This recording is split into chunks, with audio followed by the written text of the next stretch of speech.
Wholeness and balanced vibrations to everyone, and thank you for tuning in to another great episode of Astral Quest. Well, actually, we've had a couple previous episodes, and of course now today we're launching the full Astral Quest platform, and we're expecting a couple things. Get some of these cables out of the way. We're expecting a couple things, so we're not going to be able to broadcast on the level that we would completely like to, but we definitely have an excellent show lined up for you today. In fact, all week I've been really putting a vast amount of information together. There's been, of course, a major awakening in my life, and I just continuously expand, but I'm definitely at the end of this year with a very heavy message. And I'll say it's heavy because really you can see why nobody would really want to get up right away and do this. By the end of this conversation, you're going to see why there's just so much to this information that even trying to get your hands around it or your mind around it has been an extremely difficult task for most of humanity. And what that has left us in is a constant spiraling, life after life, of us not knowing what's going on.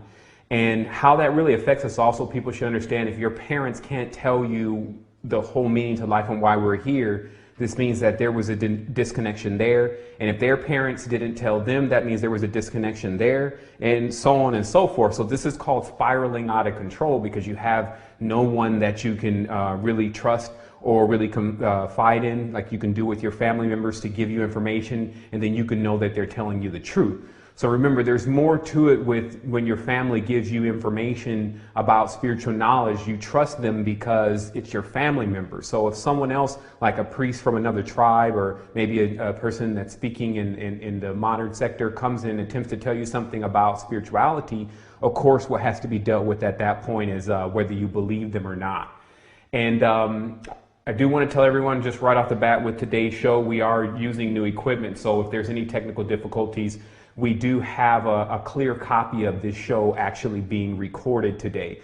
So what that means is that you actually have the ability to get what would be 720p copy of today's show with the audio and the videos included. So as we work through this and I get more used to using this platform, of course things will smooth out, but today it'll be our first time. So we're just kind of going through this and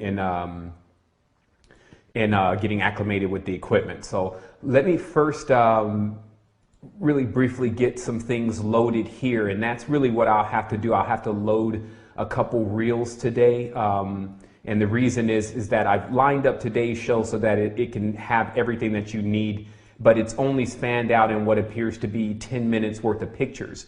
And so what I'll have to do is I'll have to click through those pictures and show you them. Eventually, when we get the final piece of one of the final pieces of equipment here, you won't see me clicking and transitioning and things. But actually, that'll help us today because there's certain things that I'll need to point out. And I'm only using a mouse, and I'll remember that in the future to increase the mouse size. But there's a couple things that I have to point out in the pictures that I'm going to be showing.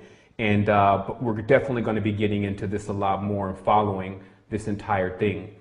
So let us take a moment to just take a breath. I said I was going to do that today because, you know, we rush into these shows, or at least I'm rushing. I've got up at least, or I had at least 4 hours to prep today alone for the show, just getting all this stuff lined up. And it's just amazing, not only how time consuming it is to get all the information together, but how you run into these little small quirks and technical difficulties as you're doing it.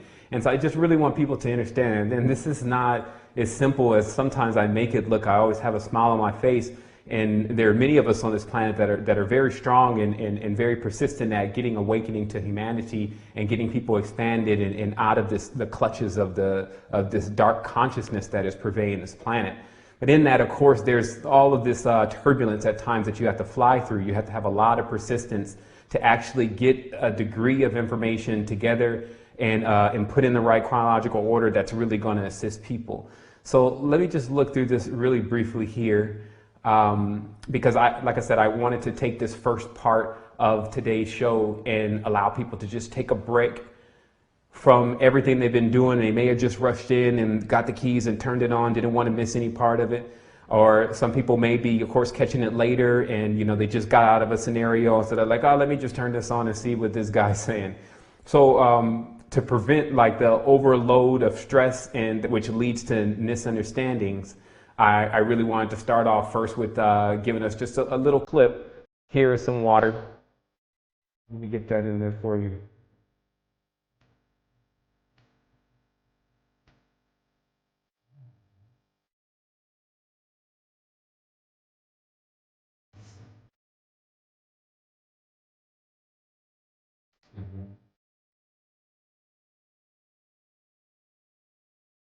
Okay, just a little sounds. Let me adjust that sound. I'm going to force me to use this today because, like I said, we got to get familiar with the transitioning. But I just want everyone to just take that deep breath.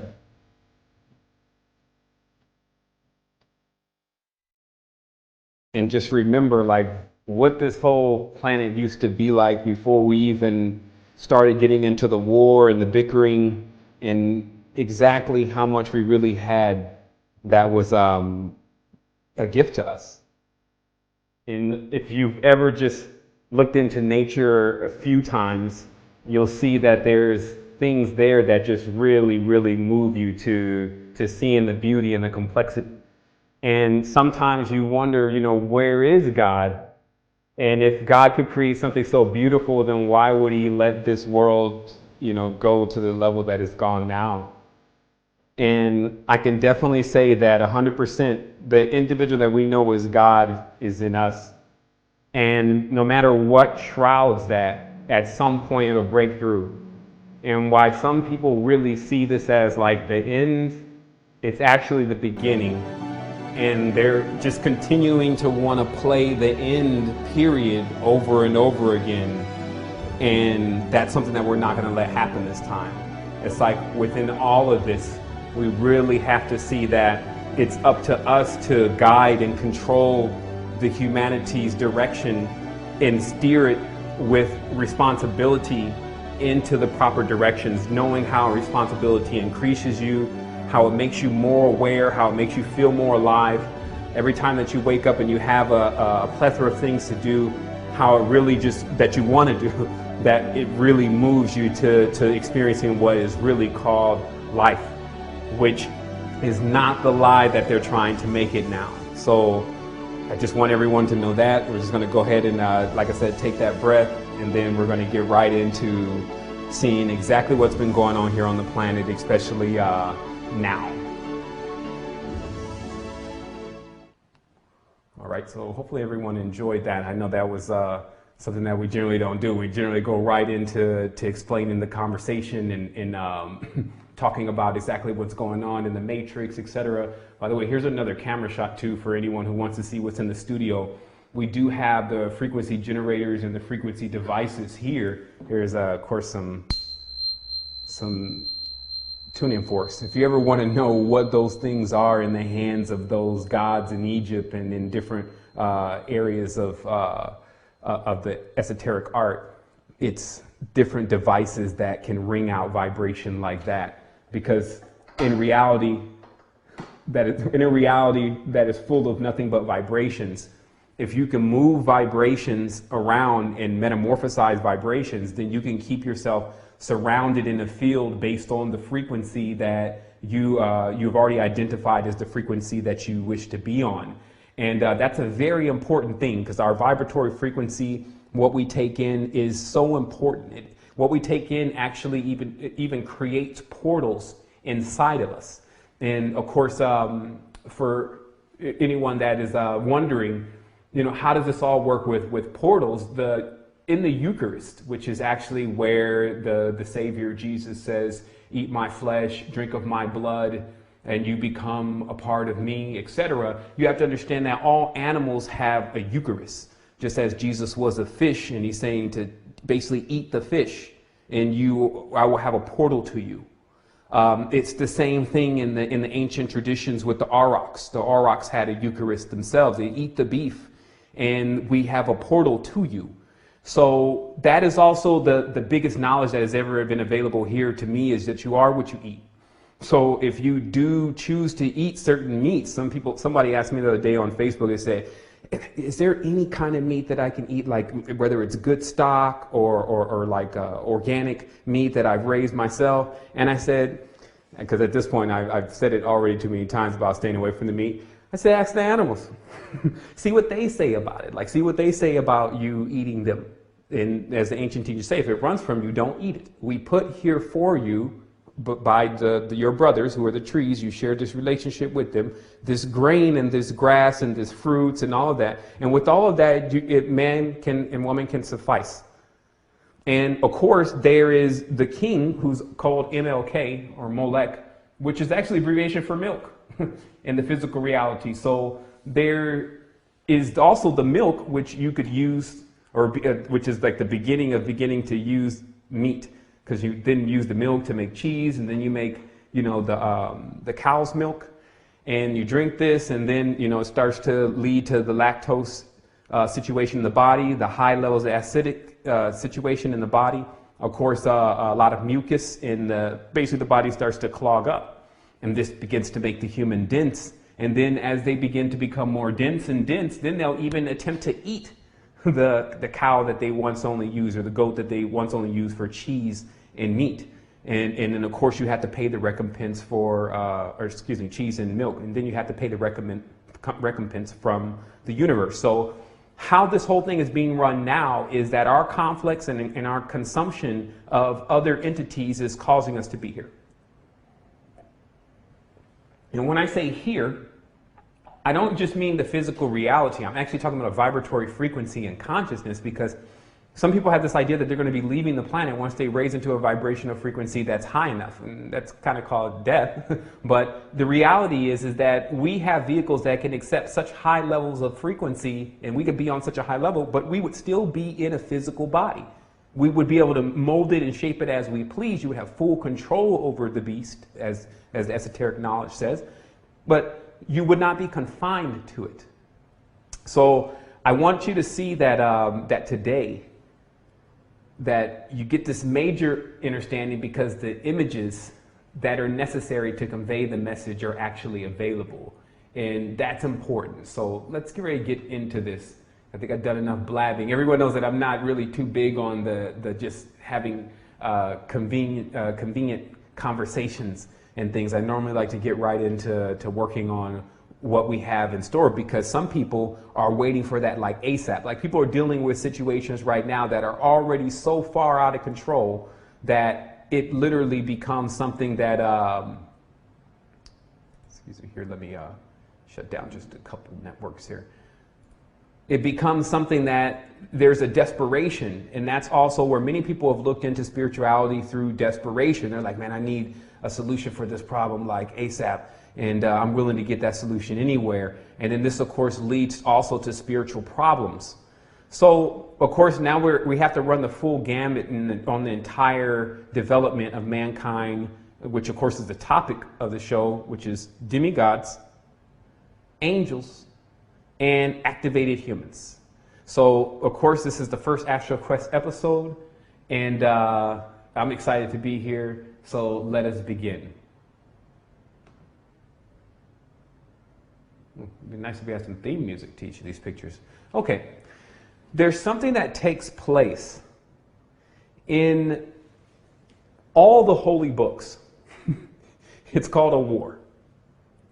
Whether it's the Bhagavad Gita, whether it's the Bible, whether it's the Quran, there appears to be clearly a war going on. It's chaos. So when you open up your spiritual connection in this world right now, you actually open it up to a battlefield.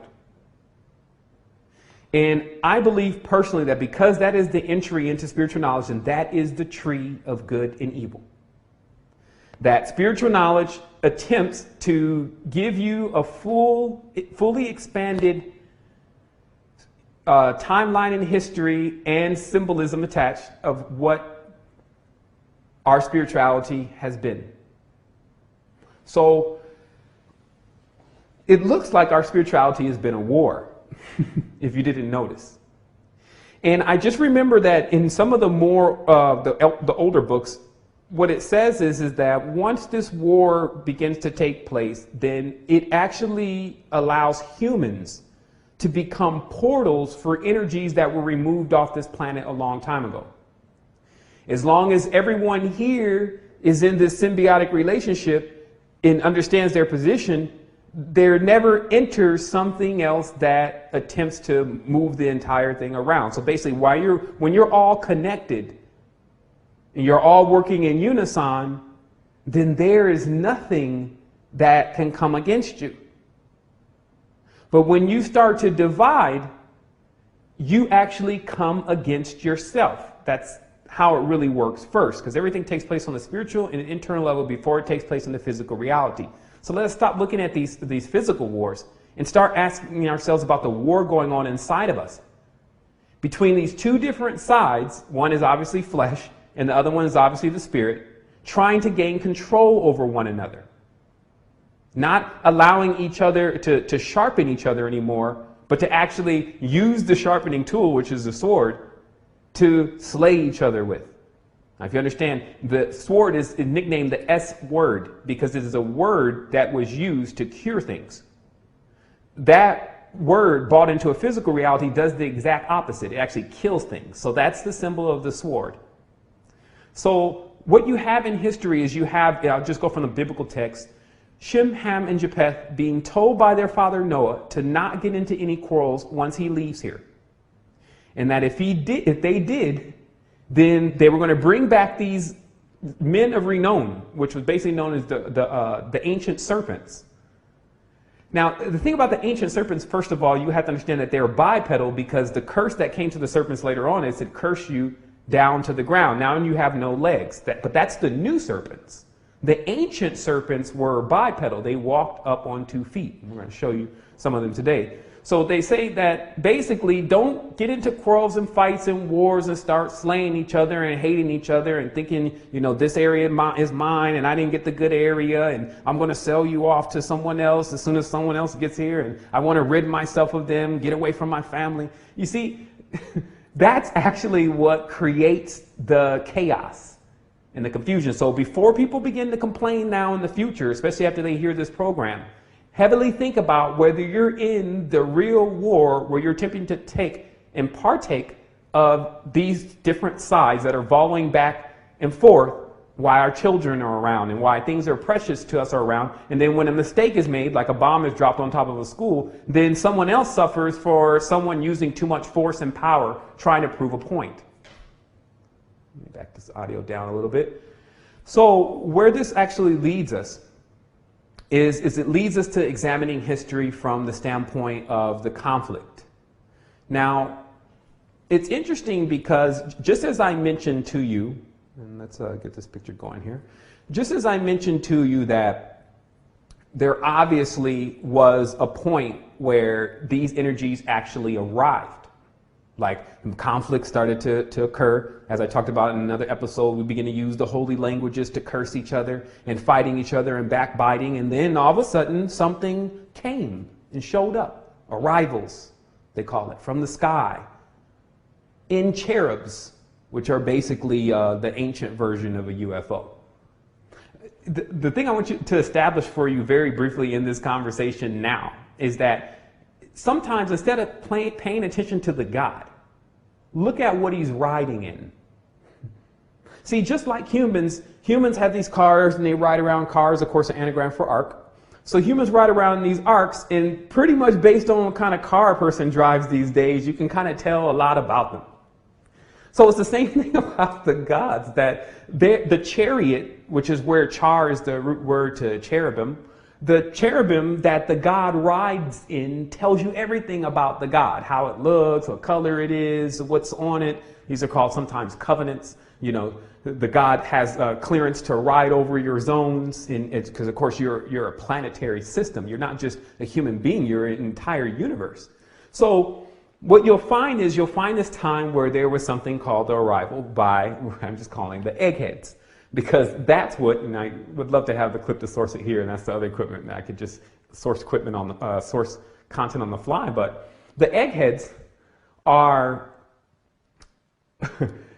the eggheads, if you notice in the clip, Donald Duck in Magic Land, you've got to really check this out and see how Disney is really spilling the entire occult on little children and opening up portals in little children. We'll actually do a big review on that maybe next. So what you have here is you have a time in which, after the conflicts on Earth, there becomes an arrival of a different kind of being, one that's already familiar with conflict. They're weathered, been running around in the outside universe, what's called the inorganic.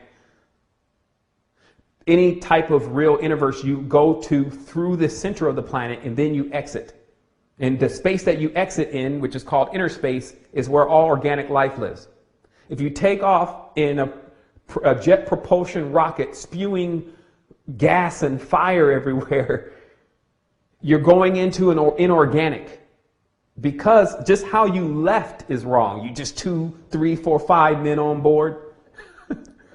So we have to see that not everyone's on board is what I'm saying. We have to see that there are men and women, or composite, what we call a man and woman, that have already been throughout the galaxy making several mistakes. And so I want people to really focus on that for a moment, because it's a major, major point. That there are actually beings out there that they just kept going. You know, they built the rockets and they built the shams, they built the space shuttles, and where are they going? What are they trying to find? Then they leave, someone goes off on an expedition, never comes back. You know, all this activity without everyone being involved. This was what the main situation was. Remember, when you're divided, then only a certain group of people do certain things. When you're together, everyone has the ability to experience it simultaneously. There's no first. So what you're dealing with here on your planet is a group of beings that have been living in an inorganic field for a long time. And some say that their involvement with us is actually becoming, or has become, the healing, at least for many of them. Meaning that seeing organic life again allowed them to remember, oh yeah, that's what it was like. I'd rather have that than a cold sham, spaceship, terrible cherubim. And I'm explain what that kind of speak means. Now, here is the greatest confusion that has been going on here. One of the greatest confusions that have been going on here on Earth. And that confusion is in regards to what is the good genie and what is the bad genie. Now remember, this is the whole tree of good and evil now, so you know there's a trick that's about to be played. What are the good ones and what are the bad ones? So if you go into Sumeria, which of course Sumer means the civilized king, Sumer, okay? So what happens is that you go there and you find that there's this belief that the ones from the sky are good, but the ones from the ground are bad. And this is why you get the two emblems.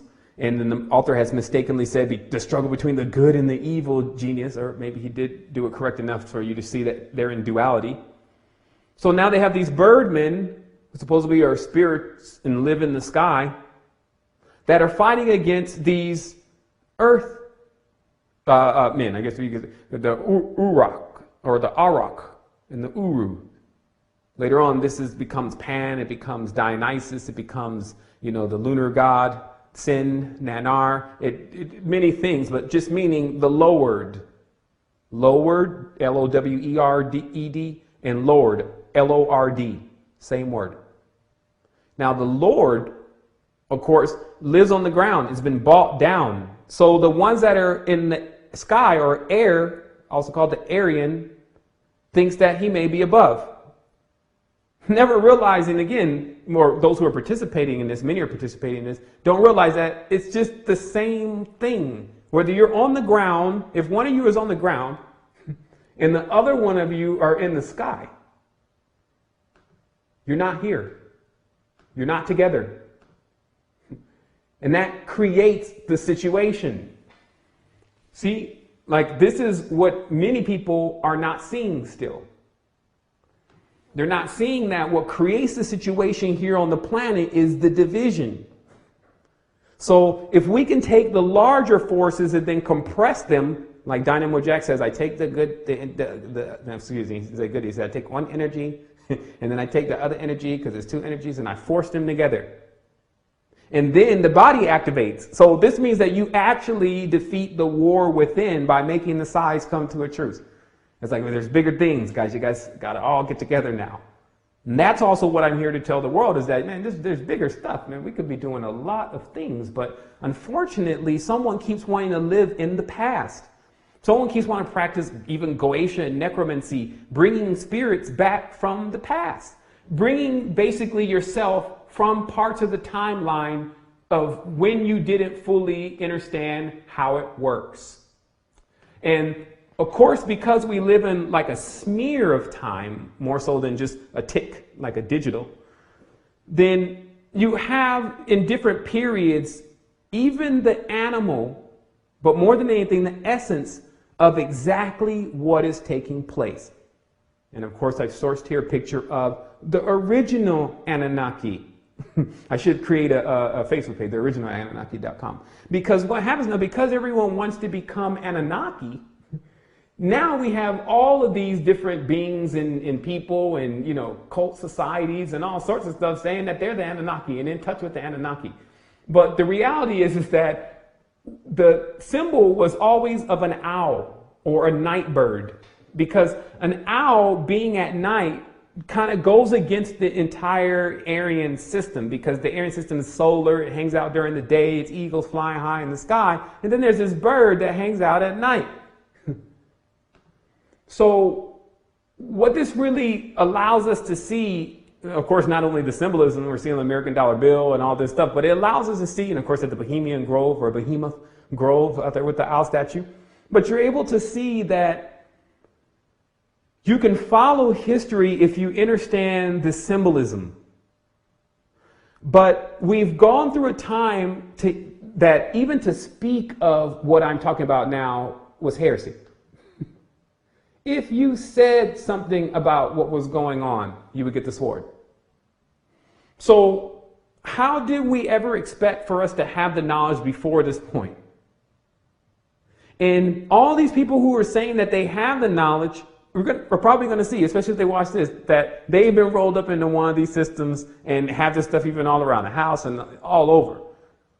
And basically entangled with it like a spider web, symbols and pentagrams all over the place. And, you know, it feels like after a while you're just being intruded on by symbolism. And there's a reason why. So us fully understanding what the reason why is gets us to the control point, which is, of course, what the Astral Quest is all about. The Astral Quest is about putting you at the control point. So let's go on, because we've got quite a few pictures here. I'm moving a little slow. So let me give a transition to this camera really briefly for you to see a cherub. Now, a cherub is basically when the genetic hybridization and modification is at what's supposed to be its height, okay? Because people think that the ancestors were genetically modifying themselves with beakers in little vials in laboratories and all that. No, the ancestors only worked with the actual essence itself. But remember, the ancestors had already been experimenting with so many things that when a group of them came, sometimes called the Nephilim, that, like I said in the beginning, the ones who came that had already been weathered about the reality, they were looking for things to keep blending themselves with and keep expanding themselves with. And so what you're looking at here in this image, which may seem like something that is mythical now, was actually in existence here. Possibly no longer than 5,000 years ago. And that many of these entities, because still having physical bodies always suffer physicality. They may live for 1,000 years, it may live for 2,000 years even, but it will pass off this plane. But that is not the last time that you'll hear about it, because it was actually on the spiritual plane before it got into the physical plane. So this is becomes the entire key to understanding all this illuminated knowledge that is being passed around, which is the evocation of many of these ancestral or primordial states of our consciousness. Now, all symbolism, such as you see Saturn or Set, which is the Set monster, as they would call it, or Set beast, are these kind of what were called cherubs that would wander around. Now, some of the giants were even able to tame these cherubs and would ride around on them also. Just like you see someone's got to have a horse. So let's put that in a regular tense. Someone's got to have a Mustang 5.0. But then somebody comes with a Ferrari. And those are both horses. So what you can see is that this whole riding around on something powerful was definitely going on with our ancestors. They wanted some horsepower under the hood. And they often equip these or use beings that were equipped with different things. Like they say the dragon is equipped with blowing fire. We don't see him too much anymore. They rode him to death. You see that there are armaments now with our Air Force. The carrier comes out and it has several different stingers and bombs attached with the glows of 1,000 suns. So all you watch through history is just the evolution of our destruction of each other. To remove yourself from that frequency, all you have to do is understand all is self. There is also much more to this, which is like repairing your mind, body, and soul. We get into that a lot. And this will also be our future episodes will be about repairing the mind, body, and soul, and how to raise higher than many of these low vibrational frequencies. Excuse me, I'm going back and forth between pictures here. But raise higher than many of these lower vibrational frequencies by doing simple things to our body, meaning all of this still cleansing and doing Ethereum, having Ethereum products running through you to make you more soluble.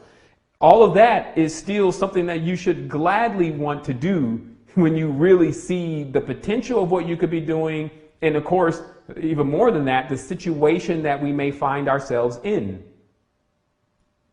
So let me go back here. And I do need to kind of get my mouse situation over here together. Okay, there we are. All right, so the other thing you need to understand is that to show you further, and because this is where I used to get always confused about where was man when these beings arrived, did these beings create man? That big question. You will see, if you really study the ancient knowledge closely, that man was already here. This is why also on this image, let's go back really briefly here. Let's see here. You'll see on this image, you'll see that there is already a man on the ground. And this, of course, is the worst way to look through images, but let's just go ahead and let it play. And then when I get to that image, I'll stop it. There it is. Okay. Here, right between and I have the mouse, hopefully you can see it, right between these two eggheads, there is a man standing here. They're taller, so it shows you that the average height of a man came up to about their leg, the top of their leg. So, but it shows you that man is already here. This is a major thing to see, is that man was more or less in a conflict with these beings, but highly outclassed. Man was running around here the same way that you see men run around here when you go into the pre-Columbian areas. When you go, or when you used to be able to go into Nubia and places like that, where when you see the man is just very attached to nature, knows everything about nature, in the animals and the plants and the trees, and just how to live and how to migrate. Not quantum physics. Quantum physics for them comes out in the dream world in an entirely different way. So you'll see that that's why it's called the civilized kings, is because these Anunnaki, Igigi, whatever you want to call them, they have knowledge of how to run societies, how to run systems. So it's also very important that you see they're not just learning how to do this. You may just be trying to get a hold of and understand fully what exactly is going on, but that's not something that's not how they're living. They know fully what they're doing. And so it behooves you literally to actually figure out what is going on here. So here we are. searching the picture again, you see that there are men here wrestling the animal-like beasts, but the animal-like beasts are standing upright, meaning that they're showing you that the men of the time were in a conflict with these beasts. And just so that you understand that these beasts are not to be considered like the same as cows and oxen and chicken and things that we have today, is down here on the right corner behind man, you see a small goat. They just want you to know that these are large beasts. So let's keep going. Because what we'll find is that these beasts also had another situation that they brought to earth, which was, of course, this type of stuff doesn't fly even in the outer universe, external universe. That there's like a police in the external universe too. And so the entities that actually arrived to do this to mankind were already being pursued. So what you find here also is the Aztec account of this story of when they say the first fathers, which as you can see, there's animal heads on the top of these totems, or top of these costumes, or customs, as I call it. And so the Aztec denote that there was an arrival also of these beings. And of course, the documentation on this says that there was 200 of them. So right now, we've only seen like 10. Nor do I have 200 pictures here to show you of different ones. And also to see the next level of this is that later on, or at least, in the beginning, that they could appear as they wanted. And this also plagues us today because sometimes when we're looking for the ancestor of our people, and then we find some powerful God that may have the same skin tone as us, we jump on that side. Never realizing, remember, this is an illusionist. This is an Anunnaki Illuminati. So it could be anything it wants to be. As they say, Jesus, when you looked at him, appeared to be anything that you needed to see. There's a scripture that says this. So it's a shapeshifter. Does everyone have shape-shifting capabilities, by the way? That's a serious question. Do people actually have the energy systems and the equipment and the understanding of the equipment to fully activate and shapeshift right off in front of people? No. So if there's one or two people around that can do that, just only one or two people, we have to look into everything. And your world, unfortunately, only documents only a few people, probably a handful of them, about 10, maybe even 7 of them, that have this high level of spiritual power and shapeshifting ability. So what does that tell you? That tells you out of millions of people who actually have the same abilities, they can prevent billions from knowing about it and only allow 15 or 20 or 30 to fully know about how to activate your vehicle. Because remember, this is the information. Of course, the information leads a lot to you seeing the sign and the symbolism and the necessary procedures of working with your body on expansion. But don't get the conversation confused for the expansion. So, and the reason why I say that is that you have to put the time and the attention into actually seeing all of this and then feeling all of it. Like, yo, man, this is a little deep. Like, man, if this is really going on, I need to wake up, because if I'm wrong, then nothing's going to happen. I'm just going to be here right, like I am right now. But if he's right, then that means that I've been here for a long time doing the same thing. Even if I have a spiritual inclination and I know something about spiritual knowledge, this only says that I was in a spiritual atmosphere before. This means that this is not something that's new to you. You've done this multiple lifetimes, but never still during that lifetime being able to get your hands completely and your mind completely around it, and it eluded you once more. And you gave up your power, meaning you gave up your angel. The word power is synonymous with angel, meaning you gave up your soul. You sold your soul. You gave it to them. You see what I mean? Like, the words are very tricky, especially when we get caught in, oh, no, I didn't do that. And, oh, what if I'm damned for good? And that's all their belief structure. But still, selling your soul means to give up your power to something. And so that's what people have to see, if whether or not that they've been playing around with this quote unquote angel and God and whatever you want to call it next. And then that's caused a situation. The only thing that we need is each other. Like the only thing that we ever needed here was free for us. It was given to us. And what civilization actually brings is it brings all these things that we don't need. I'm sitting in here in the studio just to be able to broadcast to you the message of something that we should all just know. So let's go. This is Baal. Now, if you notice, we're in the Old Testament, which of course is full of a lot of confusion, which we'll definitely see here in a moment. There's a volley, a back and forth volley going on between Barack Obama and Mitt Romney. Excuse me, I'm sorry. Between Baal and Yahweh, okay? Yahweh, the Jehovah of the Christians, okay? Even though Jehovah is Baal, but we won't get into that until just a little bit, which you'll see that's obvious. Okay, so there are two now of these different beings that have landed that are actually in a quarrel with each other. But you'll find out that they always quarrel with each other.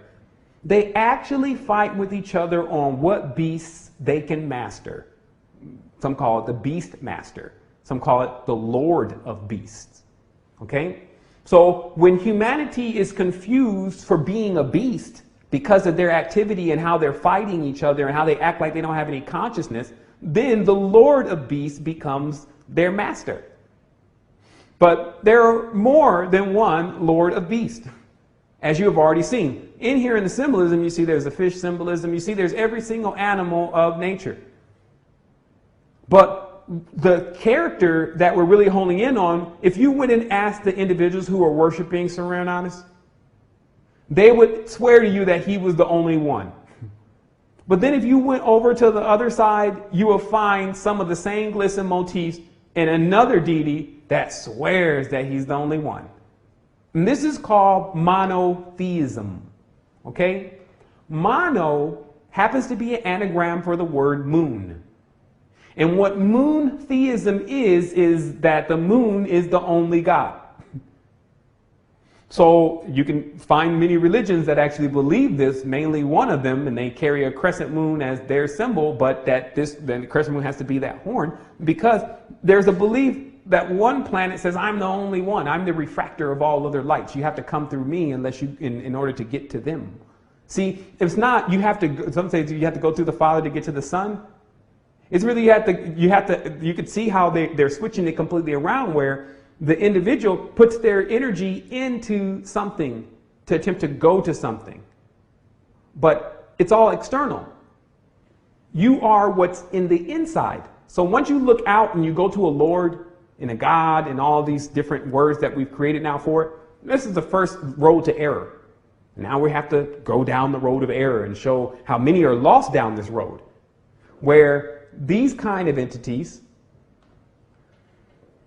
as I said, there are ones that are arrived, still running around external worlds trying to figure out where they're going to get a womb from. They come and they start divvying the place up, dividing things. And this is why they say Marduk divided Tiamat. And this is why they say Shem, Ham, and Japheth cast lots, and certain parts of lands were given to them. Who said that they can divide the land? The land is free. Did not they get it for free? So this starts to show you that this is where the division begins. You divide the land, you divide man. You divide the animals. Division also leads to deactivation, by the way. I'm sure most people are familiar with how the poles of our body can actually short circuit when you go into heavy levels of duality and conflict. So what you'll see here now is you'll see that the lords of your world, and that's why I said there's always so much stuff that I have to deal with before I have one of these conversations with everyone. And it's because some of their angels are actually strong, while some of us are way stronger. That's what you have to see, that I'm not just here as just a man. I'm not the body. But when there is heresy, injustice, unbalance, and things going on throughout the universe and innerverse, that's when I show up. There are many people that are in this world right now that when they show up to these planets, it's to deal with these kind of beings. They're weak compared to us, but they will pick on the ones who don't know and the ones who are ignorant. And they will even attempt to actually go into a war, which is what they've been doing also for the last 2,000 to 3,000 years. We're mounting armaments and building more equipment to face the final conflict of when all their stuff melts. Meaning that the final conflict is when the shams, the original shams, get here, which people call space shuttles and all that. The real cherubims get here and start to actually raise the people's consciousness. And there's a lay down of arms because there's no arm. The weapons are non-functionable. That's when man and woman get the opportunity to connect themselves again with not having to work in a matrix all day when they should be spending time on the expanse of their soul. Those are times to come. Now, some are in this world to speed about those times, meaning to end the dominion. The dominion must end. For us to get to the next level, it's got to be over. So here's the thing. If you don't understand the symbolism, you miss the obvious. This is the crescent on the crest on Buckingham Palace, the front door.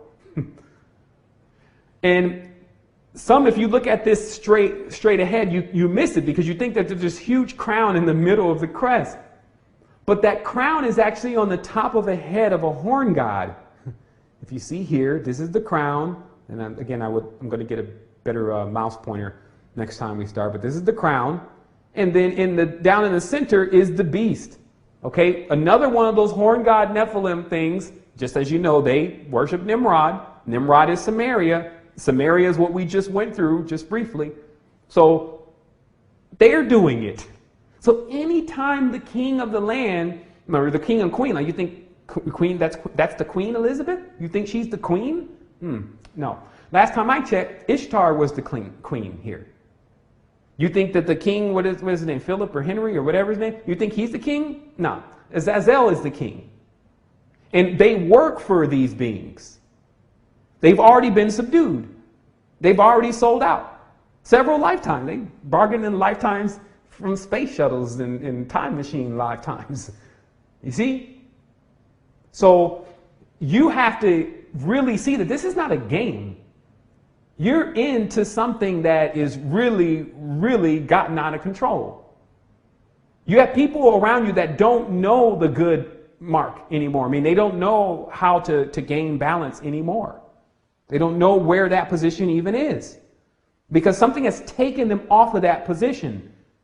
So it's basically like if you don't know what's going on behind those palace doors, and a lot of people they complain about that because they don't know about what legislation and what all these political leaders are really doing because they make decisions and then they come out and they have us vote on a couple things, like basically the last decisions that they came to of one or the other, which are really the same thing. Then they give us a choice to make us bind ourselves and oath ourselves to it and pledge our allegiance to it. And then they push it through and then we're here for a few more lifetimes. Not me. That's not going to happen. I'm just not into it. I may have been into it 2 or 3 lifetimes, but stuff like that gets really old to me. But I'm not just going to approach this with some regular level of trying to fix a problem. Let's go occupy something. I'm not occupying nothing. What I'm going to do is I'm going to expand my oversoul and figure out where I put my ship to deal with this situation. It sounds fun, and that's why it's an Astral Quest, but I'm very serious. But the fact is that people have to see that there's a step-by-step process to a full awakening. And that to be able to access the energy and the will that is necessary to rise above this, because it's just your will. Like your will has been broken. People have to see that you've been bombarded by elf. I'll get into that later, but the elf star or the elven star or elves is another race of beings that reside on the astral plane. So it is right to say to use an elf wave or a low frequency elf wave, because this is the same way that even the God Jehovah would go and produce lying spirits in the mouths of prophets. If you go look at the Bible, God actually lets a spirit of lying go into speaking through another person's mouth. That's when people have to start really seeing what you're dealing with. But how is it done? It's done through an elf. An elf is a spirit or a wave, a vibration or a frequency that has a consciousness attached to it. So when you're playing around with the elves in Santa Claus, you may get left behind for real. So let's keep going through this. I like today's show. I like having the pictures. It really helps. So what you see here is this is how they depict the kingdom. It's funny because it's like you're in the bed with your wife and then there's a goat in the middle. Like you have to realize that these people are worshiping the goat god. The goat god has 1,000 names at least. So we're not even going to get into just naming all the names of this entity today. But what you'll see is just, again, pictures that people don't have and never get, but to see that there's an affiliation. Now, down here, you'll see a child being bought. Now, this is, of course, the same concept of Moloch. Now, this seems very confusing to people because they wonder if the ancestors were just only wholly sacrificing their children. Of course, they were doing that too. There's another sacrifice that you can do of a child, which is to give your child to the system. To let the school just have them every day. You can homeschool them. To put your child and sprinkle them, which is to the rain god. To baptize them to Mar and the ocean god. To pass them through fire to, Yod or Jah, the fire god. So people are bequeathing their children to these gods all the time that they're not paying attention to what their child is doing. That's a sacrifice. Because that's going to cost. And we've seen it cost us. We've seen our entire generation, actually not just generation, but generations. We've seen entire generations fall by the wayside. We now see children in Gaza. We see all over the world children that are just have no parents. They're starving to death while UN pretends that they're going to go do something. Knowing darn well that the Theosophical Society. Like the information is not even that long ago for us to say that we have forgotten. So we need to start saying maybe that you feel like you can't do anything about it, so that you can get to the point where you actually can. See, people have to get to the certain points first, which is, you realize the armaments and the hierarchy. You're like, man, that ladder is pretty high. In order for me to knock it down, I'm going to need to be all the way on top. Well, let me get to climbing then. See, you don't just say, oh, it's too immense. Never give up on yourself. And that's what I'm saying. It has a lot to do with the will. So when your will gets back, then that's when you come through with the power and the force necessary to understand your position and removing the parasite or the paradise. So you have to realize that because God was in paradise already, that meant that humans had to get there. This is what the king or the Khan does. Makes everyone believe that they are here to live in paradise while you're here to hope that you can do it your next life. And maybe, if the Lord doesn't hit you with the conviction of something that you've already done and you get more time, then maybe you'll get a chance to bask in the glow of the God for a moment and stand by the pool and be bored. You see, people are not getting it. It's like, if you are in this this situation where you're depending on something to do everything for you, then this leaves you forever dependent. So what we want to do is we want to get to a point where we identify who these forces are and then move into the next level of expanding of who we are. We want to close the book on them like, okay, Operation Horn God complete. Done. Out of the way. And start getting into you, understanding, expansion, etc. So let's get to the pictures. I love when I have the pictures because then people are like, oh, I think they got it right there. It's right there. Now I'm going to show you it's everywhere. If you think that you're back there with the only God and he's telling you he's the only one, he's cheating on you. Because the same entities and the same armament keep showing up everywhere. It's almost like the monotheism is a full monopoly now. Same word. And everyone has just agreed to take certain portions. And then when something has to be done and they go and say what they need to say and they get their portion and they go. So you have to see that, man, you're in someone's system where they're going to keep playing the game. They keep sending these actors and stars down on the earth that, say they're this and say they're that, do this and do that and tell you to do this and do that. Believe in this, but it seems to be all one major key to it. Some people say, well, how do you know the difference between even them and someone like you? It's because if someone's pointing you with back in, like you go into yourself, then you know they're already tapped in because you're going to meet them there. Like I say, go inside. You'll meet me there because I'm already inside. But someone says, I'm on the mountain. That's why God loves to live on the mountain, because people can't get there. These external beings, and especially how they look, never appear to man. If anything, they never showed their face. That's why you'll see later on Moses in working with Sin AI on Sinai, the horn god, even gave him horns. If it was not him himself transfigured and come back down. But you'll see that it didn't show its face because it had the grotesque face of the activities that it carries on. You notice how a person who does very negative things just don't look benevolent? He's like, I can't trust him. He doesn't even look like he's been doing something. Or she looks like she's been doing something. Because you wear it on your face. So if this entity is keeping up hell around the clock, what do you think it looks like? It can't show you the face. So understand that when the angel Gabriel, who's the angel of the moon, notice he wears the red crown, came down and told Muhammad that he had a message that he needed to deliver, and Muhammad delivered that message. He delivered that message on behalf of Azazel. And that was the end of it. Because these people were finally coming out of that monotheism that they were in before this next round of confusion came in. They're always fighting and warring with each other because it's about ill. And that's what this comes down to, as Jordan Maxwell is the illy, Illuminati as they call themselves. Pill, they're ill, sick L. Sick means to cut. Their words are all programmed in the language, so it's not hard for their gig to be up. And guess what? Their gig is up. So you see here, it crossed already into Islam. Notice the angel has black wings. That's why it's important to go through all this and see all the symbolism and all the colors that are being used, because now, especially with all this new stuff coming out that people keep doing on DeviantArt, you don't know if you want to use one of those pictures or use the ancient picture. But you have to go back to the oldest picture to see exactly what the artist was depicting, because those were the only times that they actually depicted things the exact way that they really were.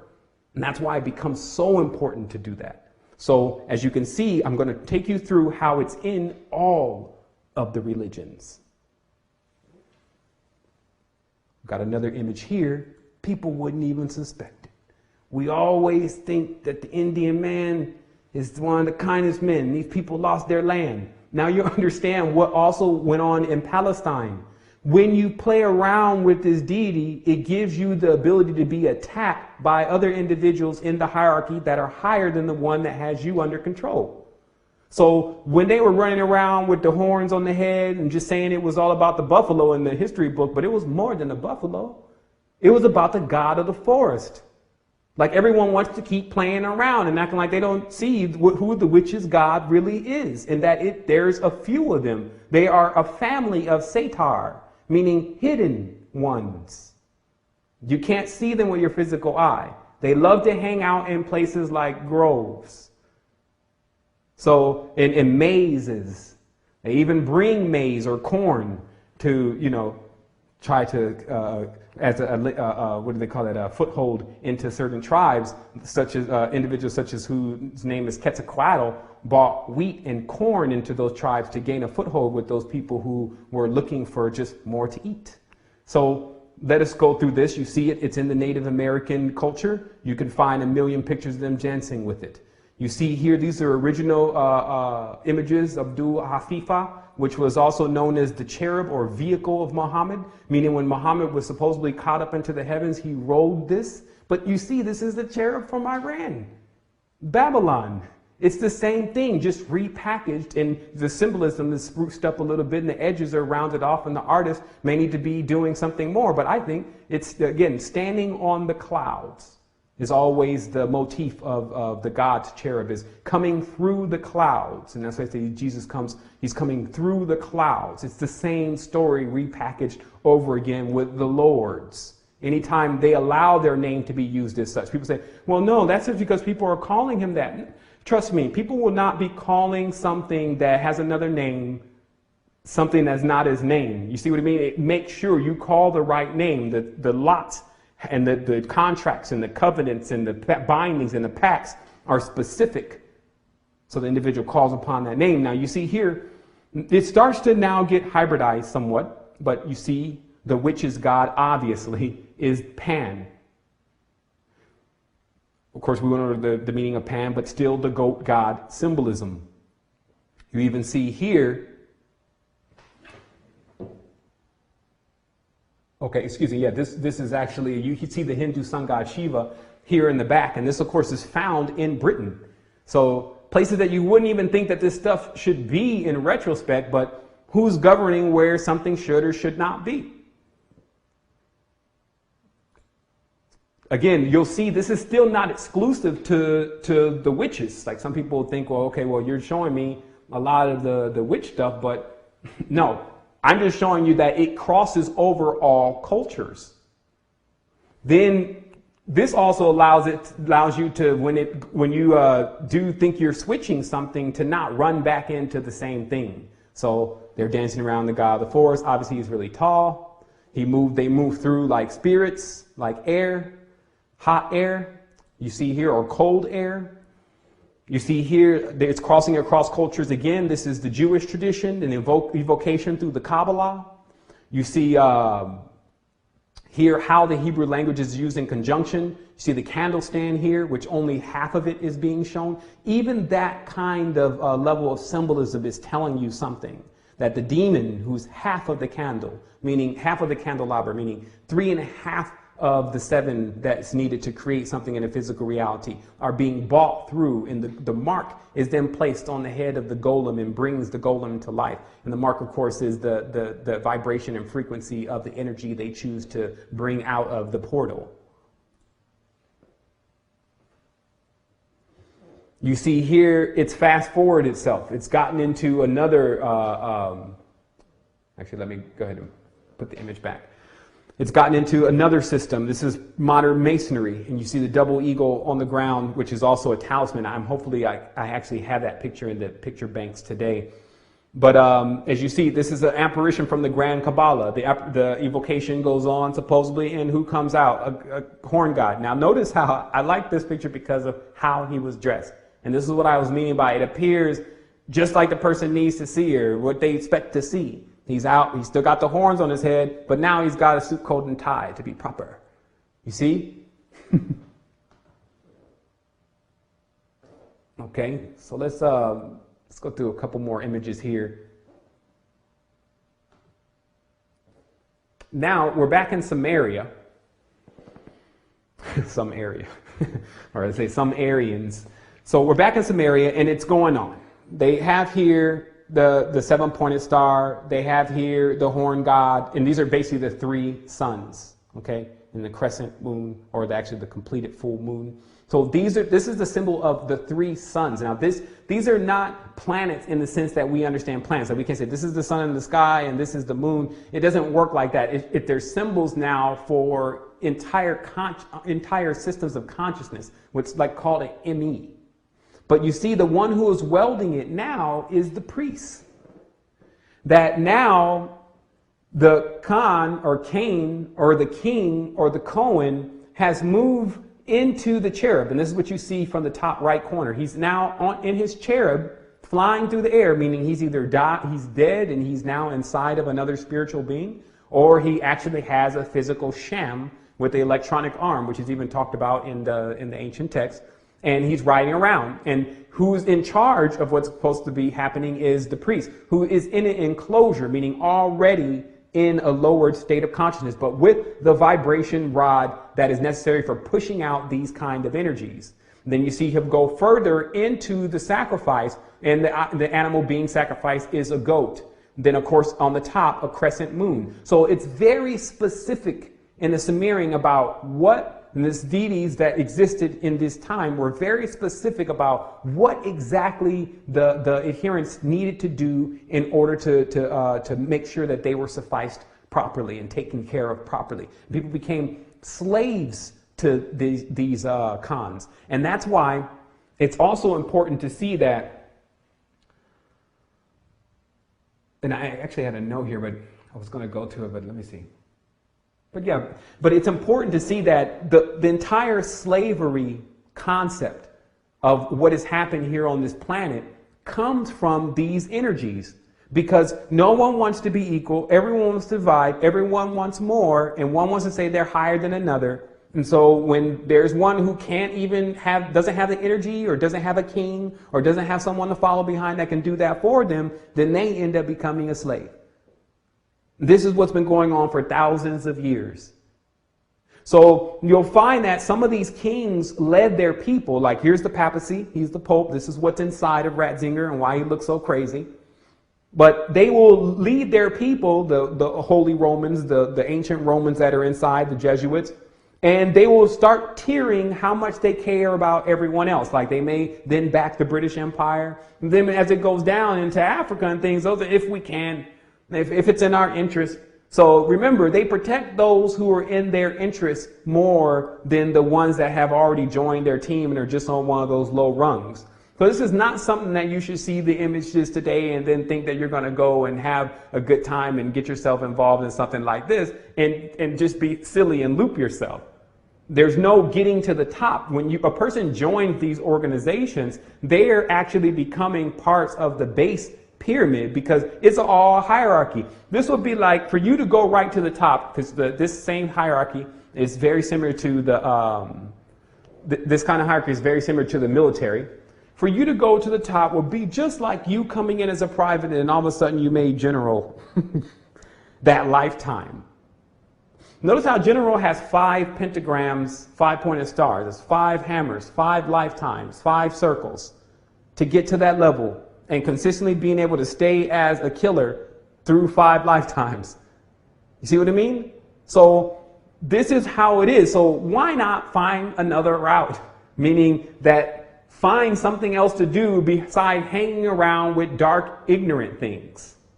So here we go again. We find that in the Roman culture, Pan is depicted once again horned and with the feet. It's the same stuff. They say redundancy sometimes teaches people. Here we are in Egypt now. Apis. You can understand the composite of the names because, of course, these are war gods, by the way. So the war god always had a wife that was a warrior goddess. So every war god had a warrior goddess. So this is how they also got the women caught up into this, which we'll show in images here in a moment. Was because there was still a goddess. So if the woman didn't want to actually worship a god because she still had the problem with her husband or whatever, then there was the goddess that she would go serve. But the goddess was always the wife of this major being. Now, here's another thing about this particular club of beings. They generally work by specific call signs, and then everything is divided later, meaning that the monotheistic symbols are redundant. So there may be different entities that are involved, but they all use the same symbolism. So here we go. Now we see that once again it's in Egypt. Here's a depiction of Ra, a rare image put together. You can see how Ra even connects him with the Hindu culture. You see the horns on the top of the head. You see Isis here. Of course, Isis is a warrior goddess. This is, of course, why they have the Statue of Liberty, which is the symbol of the warrior goddess. You see here's Marduk, also known as Ra, in the Sumerian culture. He's carrying the wheels of time, which is the geometry that's associated with the planet, making him Cronus. He's riding on the Set monster, or actually, the dragon. This dragon is also known as Behemoth, sometimes Apollo. As you see, he's got the kingship crown, so to understand the connection with these divine right kings, even on the planet, the divine right is that they are hybrids.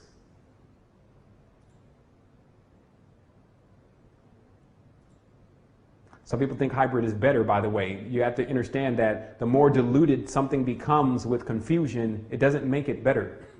That's very easy to see. Here's Mithra, which is the ancient rites. Now notice the wings. The drawing is getting a little bit less because they have to strike a coin now.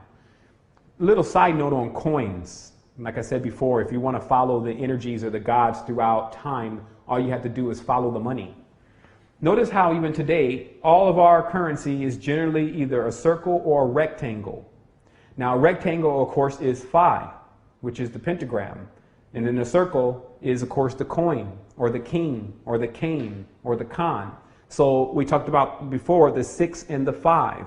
which makes 11, and that gives us 11, 11. 11 on one side and 11 on the other. This is the soccer game and also the football game. And the football game, soccer game's on a rectangle field. So you see, this level of connection is geometric that is going on the planet. So I just wanted to give that as a side note, that you look at the money, it's circular all the time. So here we go on a coin, Mithras, which becomes the entire rite of the system of the Jesuits. You see here L, like which many people are tempted to give all sorts of colors these days, but remember the L were really the Elohim. So there was more than one of them. They did not create man, they are evolvers. So what happens is that when people start looking to this and they just want to make the God their color, then they get in this whole bicker about whether El was really black or whether he was really white. These are Anunnaki. They can appear however they want, however you want it. If you're going to give your energy to them, they'll show up in that form. So you see here, God, El, of the Bible. Bible means two bulls. Two-bull Cain. Cain is a Khan, is a king. He struck this coin, which is the money throughout the land that, of course, oppresses everyone, makes them have to have a system where it tiers everyone, because the people who have the most money are, of course, on top, and the people who have no money are on the bottom. Tier is also a word, Tyree, by the way, if anyone wants to know why I keep using that. Here goes Mao. We'll go over to the Orient, because it's important to see that the same entity, because of having a cherubim, was like back you have a UFO right now and you're like traveling around through that while everyone else is using the planes. Back then, these beings had at least ships from the ocean that they could travel to a person's homeland and keep up ruckus fast. So again, Mao, which is the moon god in China. You see General Mao in China, ruling the place until just recently, where there's a switch, but not really a switch. Here's Ramen. We've now crossed over into when the Sushians were migrating, where you get the word Isu, by the way, the Lord. So what happens here, you have Ramen, the god, the axe god, and as I said before, he's known for cutting down family trees, warlike gods. And you see on the top of Ramen's head, there are horns. You see later on Zeus with the axe, same motif, Santa Claus motif, white beard. They'll come any way. Remember, it was just these group of people. They felt aristocracy. They felt like they were special and chosen. And then they bought into the whole thing only for their later demise. So we see here the axe god, Ramen, Ra, the ram. Ra's symbol, of course, is a ram. The ram is war. You see here a Rufal, or a howling dervish, to show you it was going on. That could have been you, with the axe in the hand, looking for someone to appease, looking for someone to slay to appease God. Notice how people feel like, especially now in the Islamic culture, that if they slay someone, then they have pleased God. Same thing in the Old Testament with Jehovah. If the children of Israel go and slay a tribe and knock down all their statues and raise their lands, then they please God. Man, people need to wake up. Keep going. Here we are, Zeus. Now, this is the shape-shifting thing I was talking about. What happens is that you see here, Zeus is being worshipped as a large serpent now. So he's ceased to become this man with this axe in his hand, and he's now decided to become an Ophite. That picture I just showed you was actually the Gnostics worshipping Oph, which of course is their god, the Ophites. So you see the transition being made now that this god now wants to appear as a reptilian. And that's why you have to watch the evolution of the same thing, though. First horns, now I want to be reptile. Because reptiles begin to become the beast that strikes more fear in people. Let me take this mic down just a little bit. So Now Ophite worship begins. But it's the same thing. We're actually catching it in between a transition where the name actually, yeah, you can see it, where the name is still there on the relief. So now you get the Nehushtan. You get the brazen serpent being rose up by Moses in front of everyone to cure them. You even finally get David Icke's reptilians. But before we get into that, you see here, there's now a sacrifice. Some people say, well, what about the goddess? I think the goddess is like then the one. Because now all goddesses, and this is what you have to understand about the womb, all goddesses were summed up under Ishtar and Nana. And then when you go to who was ruling over her, you find Ninhursag, her mother, who she was afraid of. But the covenant itself is with certain, when you see the animals within the covenant, you always see the goats, you always see the dogs, and you always see the aurochs for a major reason. And that major reason is these animals go into heat. And that heat is governed by the moon, just as when people find when it gets towards the full moon, you feel a little bit more frisky. But that's why Nanar sent the moon god with the horns, whatever the moon is, the actual, what do they call that, Uriel's machine.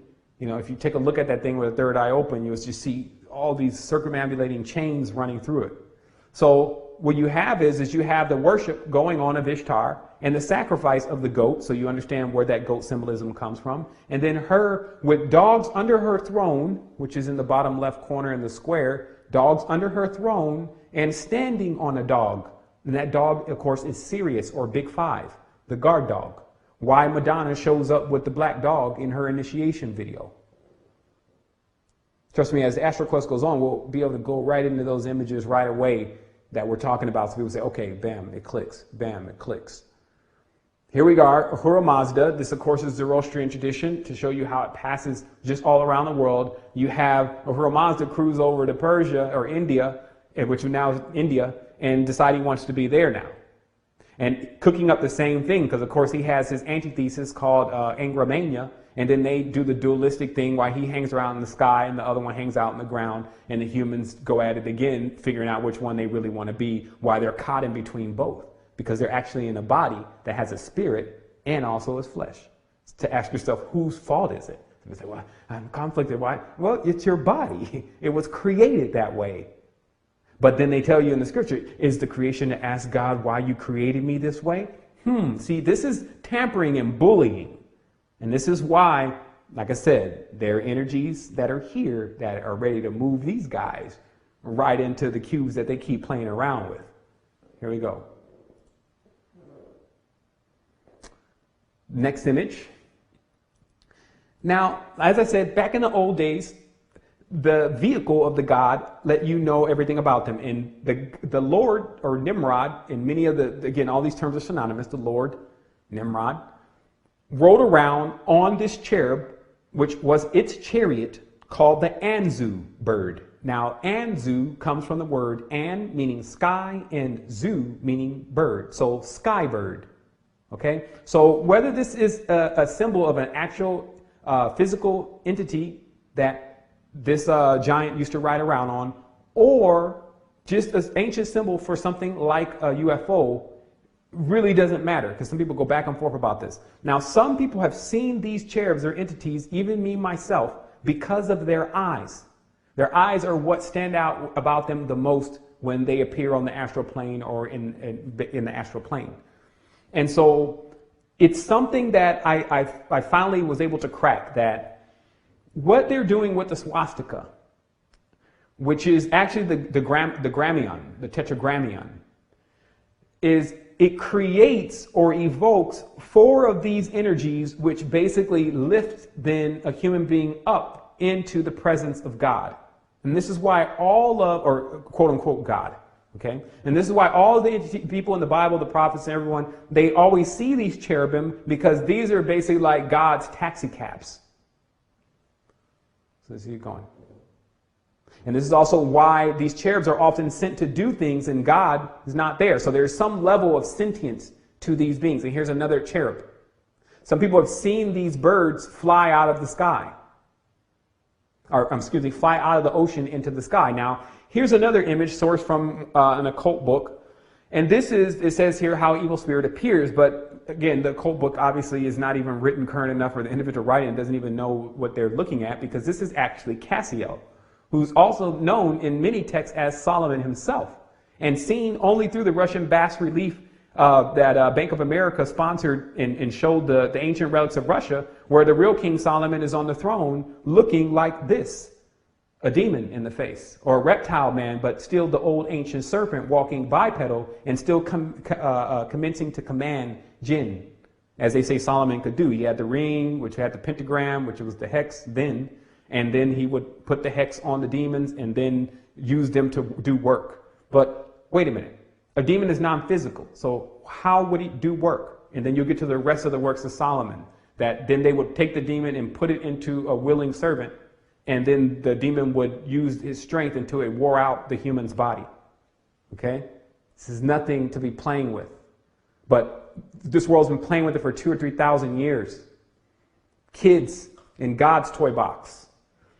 Here we are again, Cassiel. It shows the more the revealing of the individual, or the individual entity, who is the angel of Saturn, by the way. Cassiel connects very deeply with Ethiopia, and very deeply with the Naga, and very deeply with the king that was in Kush.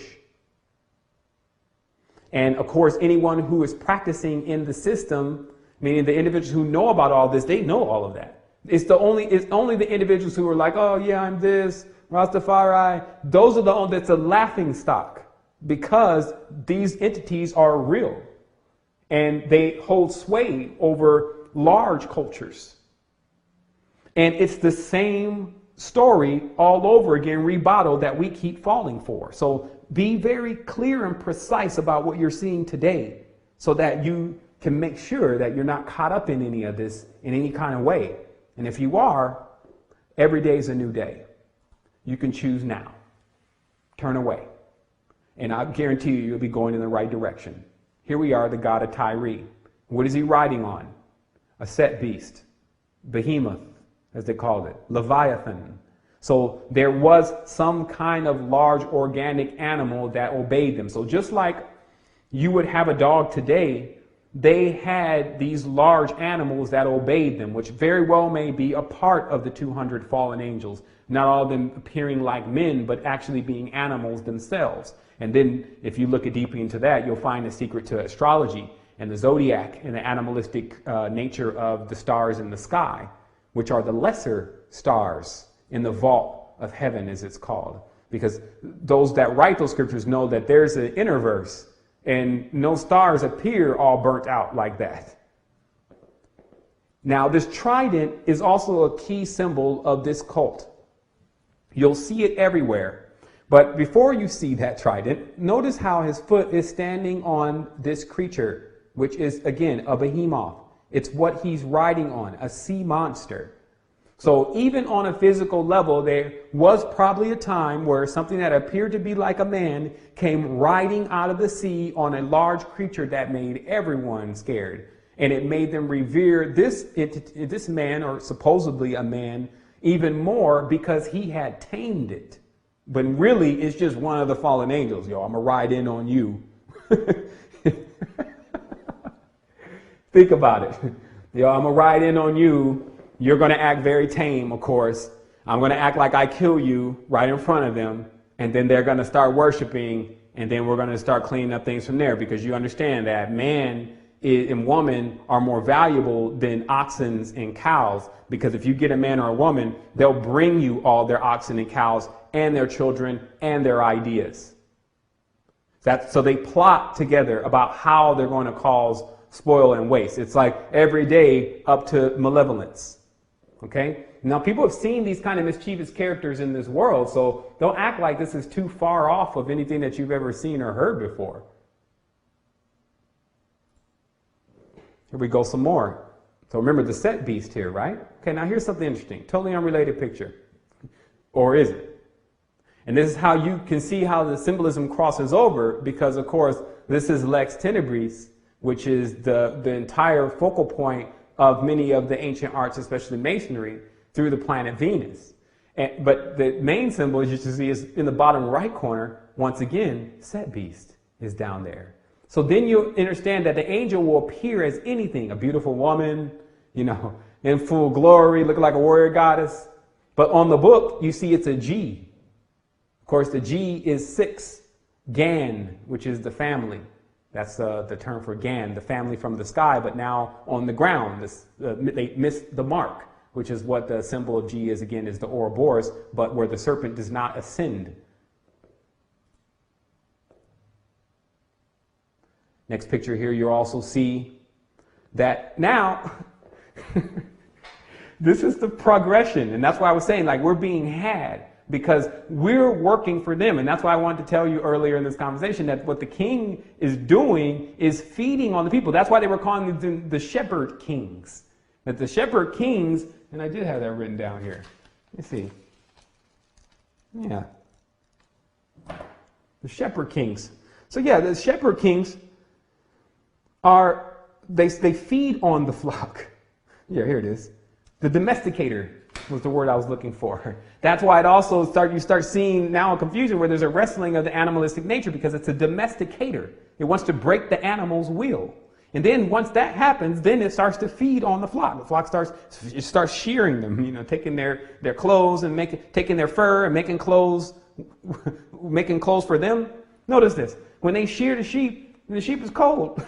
You got to grow the fur back and it shears them again. So who gets the uncomfort? The sheep. So you see how they're playing it.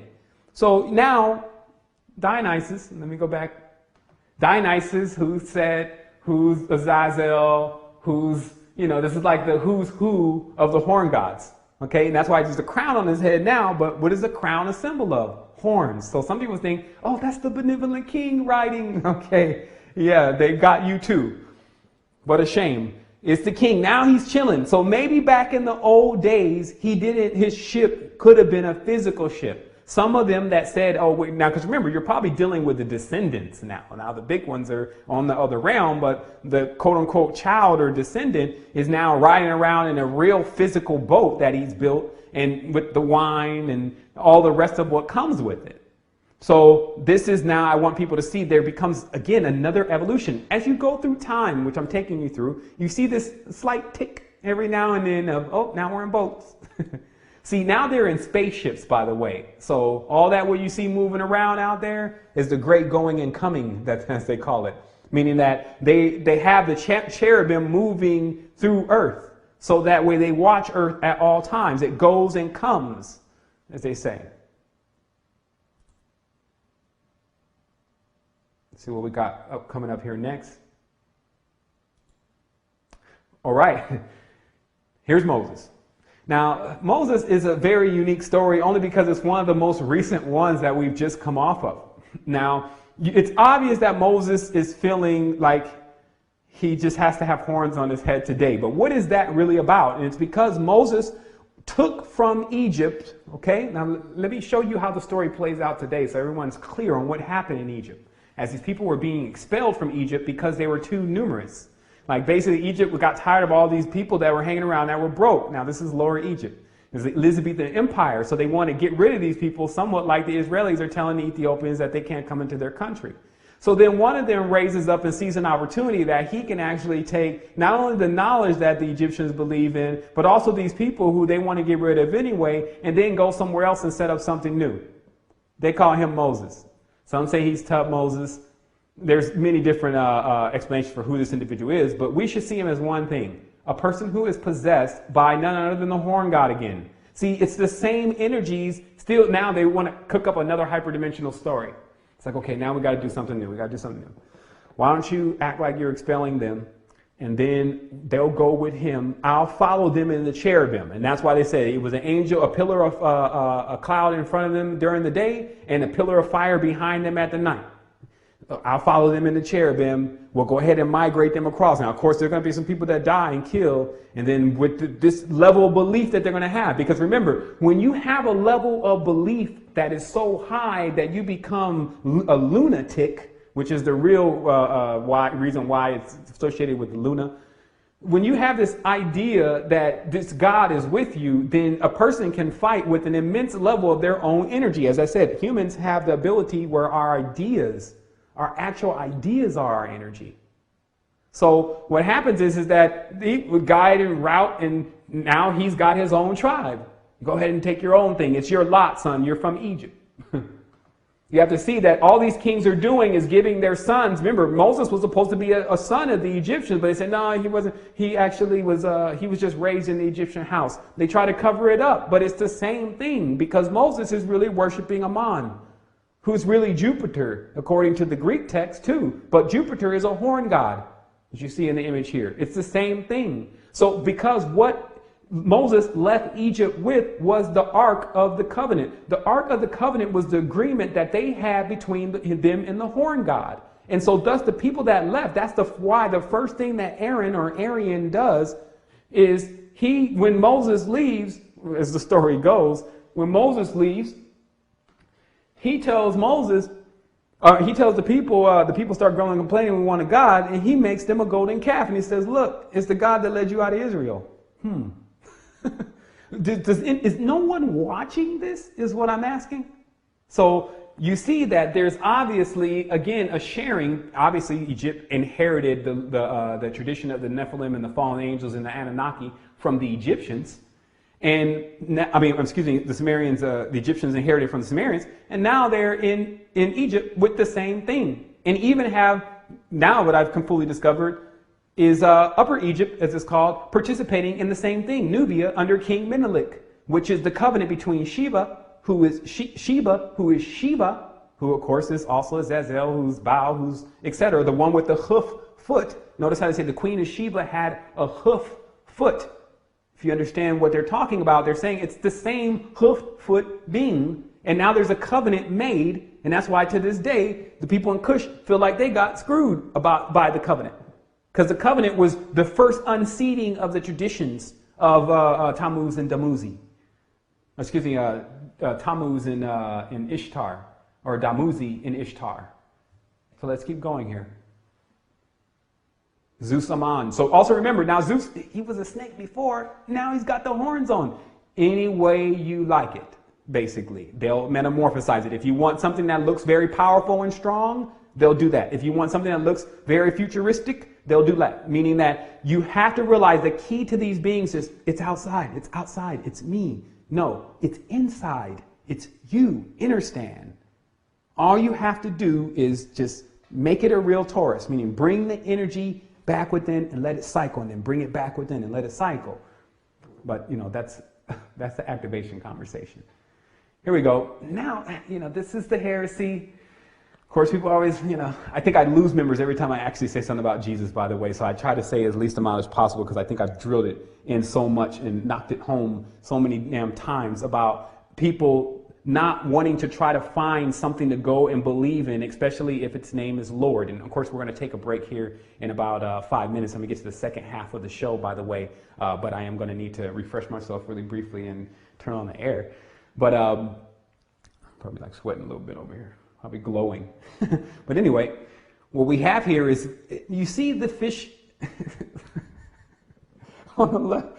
I don't know if that's your left or my right, but you see the fish that's anointing Jesus. Now remember, Oannes baptized Jesus, and that was the secret. Now, Oannes baptizes Jesus. Jesus' name begins with a J because a J is a hook, okay? Now, when Oannes baptizes Jesus, Oannes is none other than Dagon. Oannes is none other than the same entity once again, but now in fish costume, which if I was going to fast forward to the first image, which I won't choose to do, you'll see one of those Anunnaki actually had the fish body, and then you'll understand which one is actually guiding the Jesuits and the Pope, because of course they wear the mitre or the fish hat. So now what you see here is that there's a simple knowledge amongst these Anunnaki. Like they're very intelligent, craftily intelligent. They call them cunning, because they know to catch a fish you must use another fish. See, this is the dangerous part. See, if you notice how everything about this whole catching a person's soul is synonymous with fishing, because there is a heavy level of symbology within the idea of the ocean, which is really deep space or deep inner space. There's undiscovered things down there. how many fish and different beautiful creatures are there, just basically underneath sea level or in the netherworld, how Satan lives in the ocean, and pretty much anyone who knows anything about real levels of the occult know that. And that's why Moses, of course, parts the water, but we won't get into that right now again. So what you'll find is that the reason why this image is depicted as such is because Oannes is now granting Jesus the ability to be a lord of the land. And in the knowledge that Jesus, who is a fish, is going to draw other fish to him.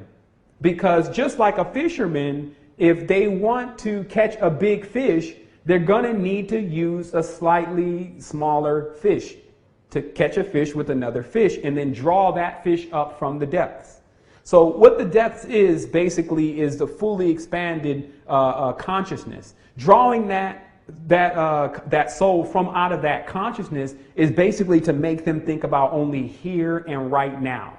And never think about the complete expansion of who they are. Just very what's the word I'm looking for? Very not momentary, but just instinctual, shallow people. So still realize that that's why they're using this symbolism. So we're going to take a brief break, and I definitely want to, because we have like a perfect recording here, I want to stop it and start another recording. That way I can make sure that we get this one. So let me go ahead and adjust a few things here. If you could just bear with me. All right. And like I said, you could see already, within about, I would say about 1 more month, 2 more months, the Astral Quest platform will be completely tuned. We'll have all of the transitions and things for you and that are necessary to get you more information about this. Also tools. That's one of the major things that I would really like to contribute, especially after these kind of conversations, because once we drive this home really once and people get that, look, you don't have nothing coming out there if you're dealing with these kind of entities. You're going to have to do this on your own. Once we get that across and people start to activate the inner self, now we want to start walking through what is going on with the body, how to correct those situations, etc.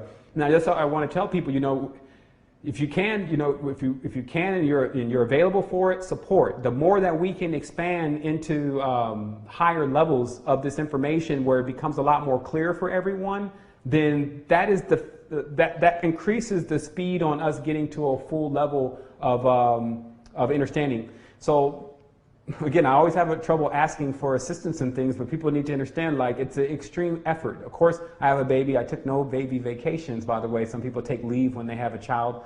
But I feel it very necessary, especially since it's December, to still see that all of the people here on this planet, especially if they're not in the proper state of consciousness and they still need help, they're like my children too. So surely I cannot forsake them for another. I just have to make myself available for both. So I want people to realize that, again, it's an immense effort here just to keep this going. And we don't ask. The platform is completely free. We have people that do support, and it's good that we do have them, because if we didn't, they wouldn't be here. So, they wouldn't be here. Yeah, if they didn't, we wouldn't be here. Excuse me. So the reality is that we all have to really be contributing with each other to expand this information, and that also means getting these videos and getting this stuff to other individuals that are capable of doing something with it. So let me go ahead and make this transition here, and we're going to take a brief break. And then I'm going to come back and we're going to get into the second half of the show. There we go.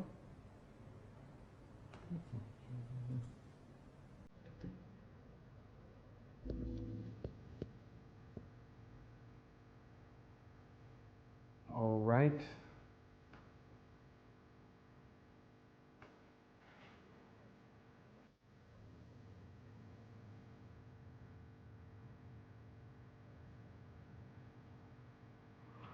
Okay.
Okay, everyone, what we're going to do is we're going to go ahead and I'm just going to reset things one time. That way we can have a new recording, and that way I can stop the live stream recording for those that want to take a look at it and want to download it right away. So I'm just going to go ahead and stop it, and then what you're going to see is you're going to see the recording stop, and then you're going to see it come back on again. So just wait for it, and it'll actually be there. So let's stop it now.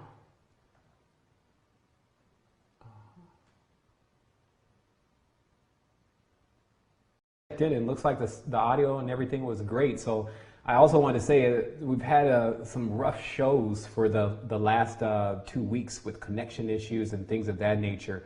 And so I was hoping to be able to broadcast to people consistently, because of course if I'm in the studio I start having audio problems, and then next thing you know I'm completely off the message, which it takes a lot of energy to actually be able to tune into. And so it's good that we actually have a platform now that I can use that's consistent, that we can get some consistent information going on, so people are seeing more of the information rather than my errors. So, all right, so let's keep going with this. Let me go ahead and reload the reel, and we're going to get into the second half, which is going to be just as interesting, if not more interesting than the first half. And this, of course, is also how I see the new level of expansion for us and how we should get our information. Like, I just really believe that our instructors need to do a lot better with how they're conveying their message to us. And they also need to do a little bit better at making sure that they're not getting everyone caught up into things that, people caught up into things that they didn't even fully understand. And that's also what we're going to be talking about towards the end of this program, which is because this is also about activated humans, meaning that individuals who have activated their consciousness but also chose to use their consciousness in another way and become a tool for these entities that we've been pointing out today.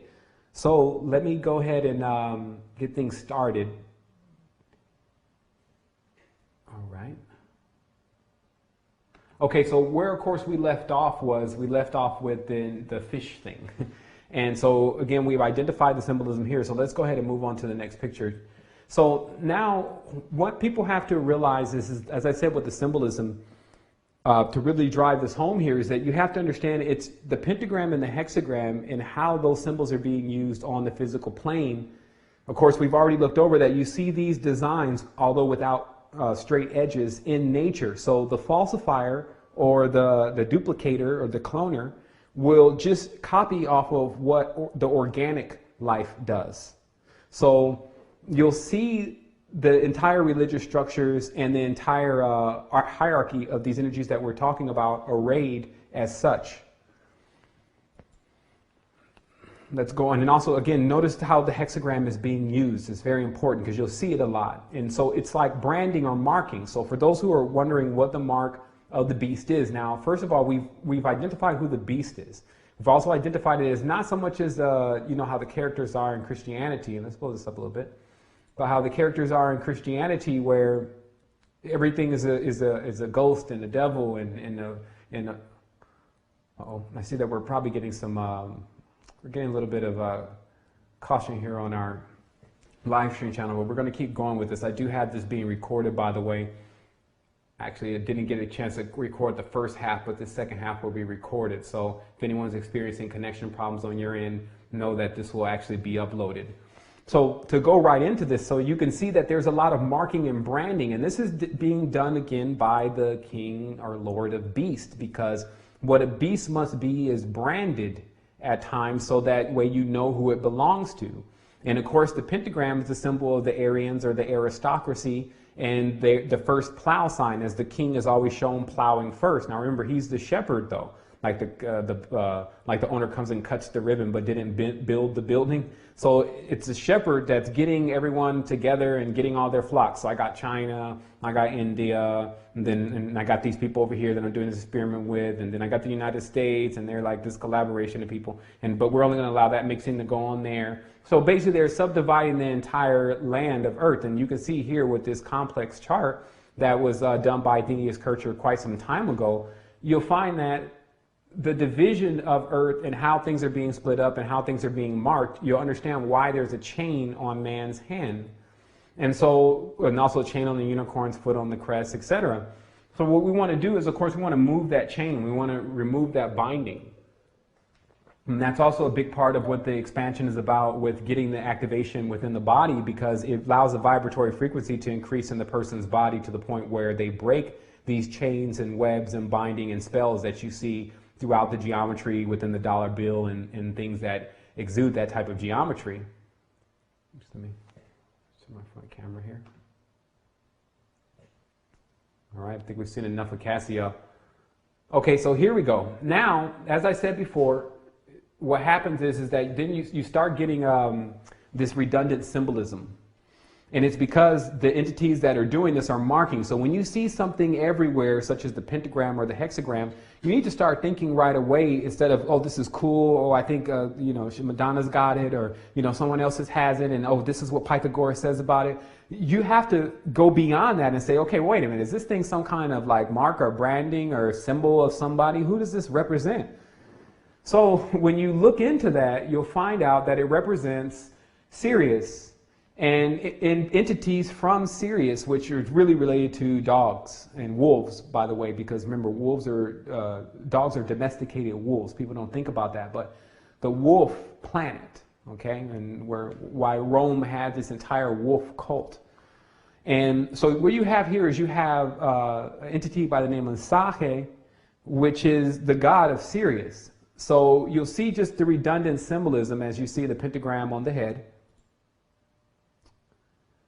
The next picture you come to is supposedly, actually I don't even believe this is an image of Isis. I need to pull the image. I just don't like to say the wrong names, but it's the motif is what you're looking at, by the way. If you can't interpret who is in the picture and who it may be, because remember, it's still club grammaton, what you can sum up is when the drawing is a certain way, like you can tell this comes from Egypt, right? Okay, so what is going on between the forehead of this individual and the five-pointed star? A communication. A communication with who or what? What is the pyramids lined up to? Sirius. Oh, okay, so they're communicating with Sirius. What are they talking about?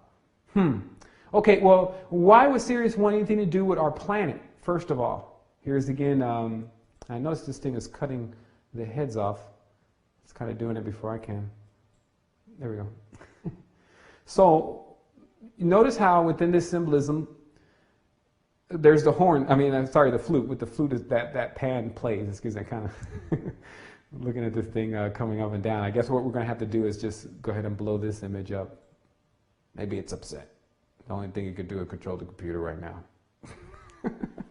The controller. So anyway, this is what you're getting, because the covenant is with the dog or wolf god known as Anu. Anubis. Bis is actually the mate. Because remember, the names have to be put together. Is the mate. So what happens is that in the dog god tradition, which is the original Egyptian ark, didn't have those big eagles on it. That's when they decided to stylize and change it up. Let's hook up the ark. Let's put some cherubims on top. Like, y'all got the dog on top. Don't let them see that one, in fact. Put that one in the holy temple on top of the chakra point of earth in this area.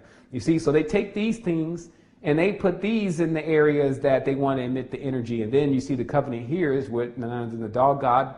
You see there's much prostrating and worship going on, and just the whole idea of carrying it around. Now, notice how God needs a chariot. That's what you have to think about. So all higher beings or lower beings seem to need a vehicle to use in order to spread consciousness or spread destruction. So what happens here is that humans bear arcs or bear the covenant. So what our bodies actually are the covenants between 6 and 5, but from a nature level. Where we're at in our mind is thinking that this is all external and inorganic and material, because that's how we began to act. Of course, speaking the Druidic Gothic tongue called English. And of course, Eng means the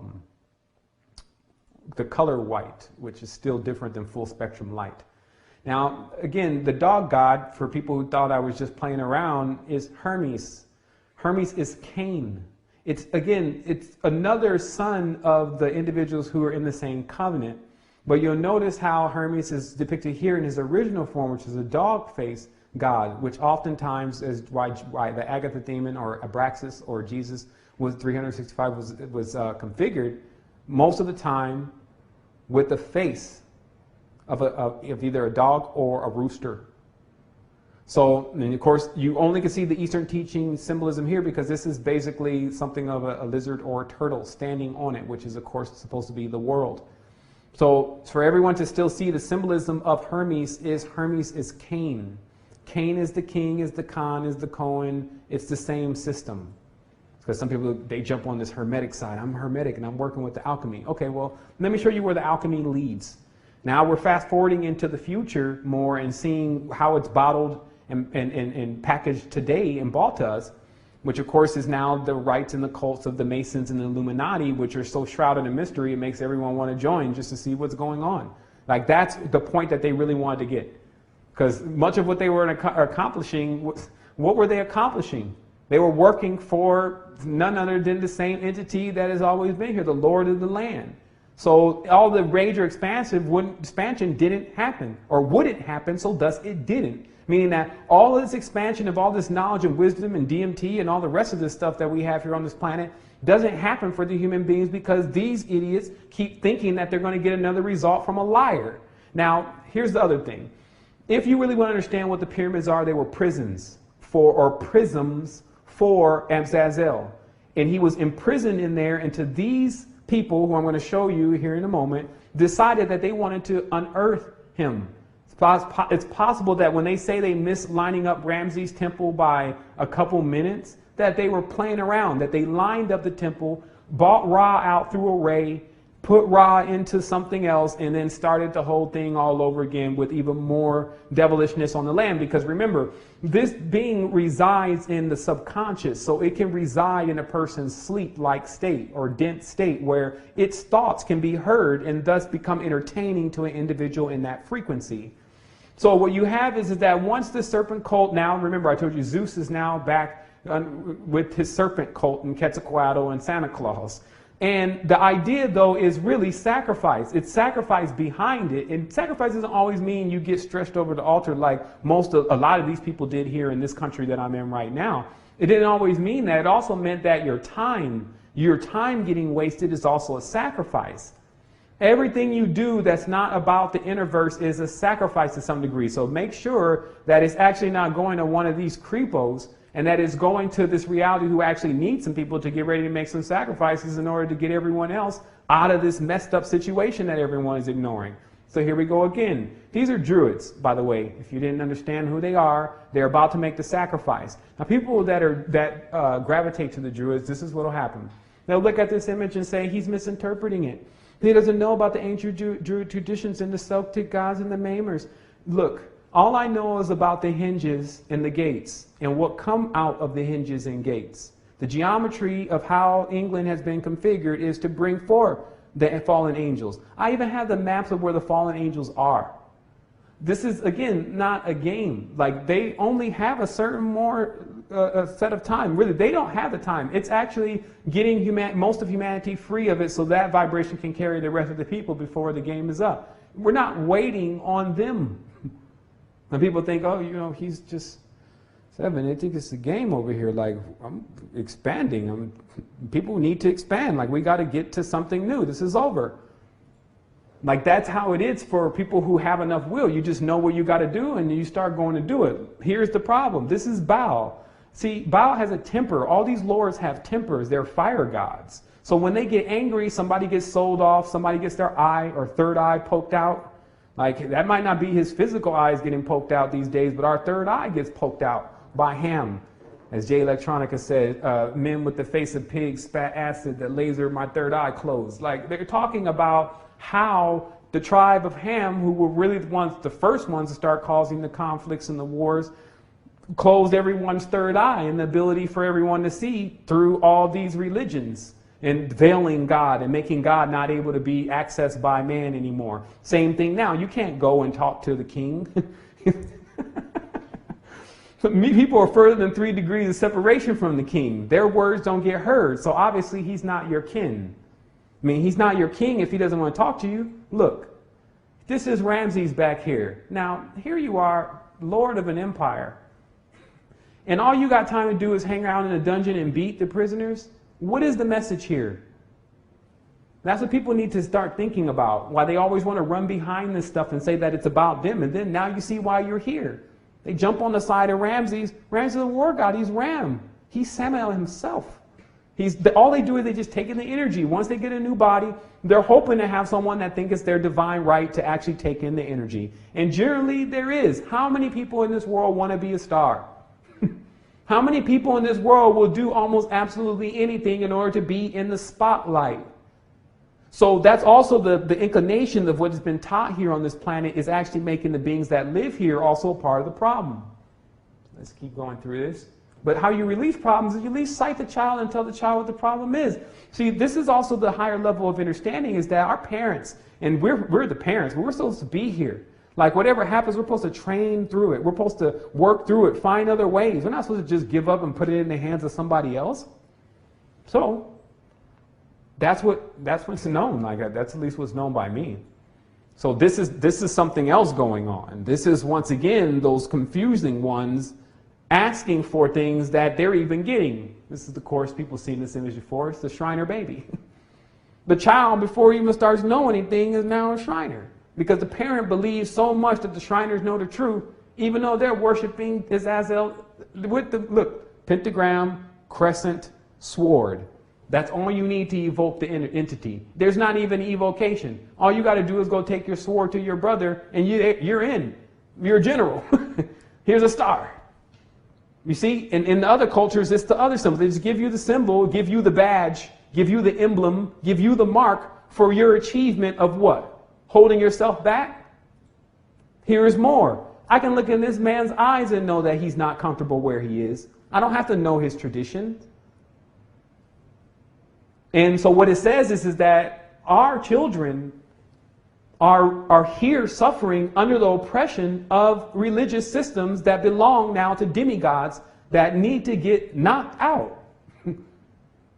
And to see the power of the human being, like, that's why they keep playing the game. Look, in most of these traditions, when you finally get into it, and I think we'll see some pictures here, you'll find little bitty short bees, which bees is one of the ancient gods of Africa. He's like this big, right? I think he's connected also to Paimon.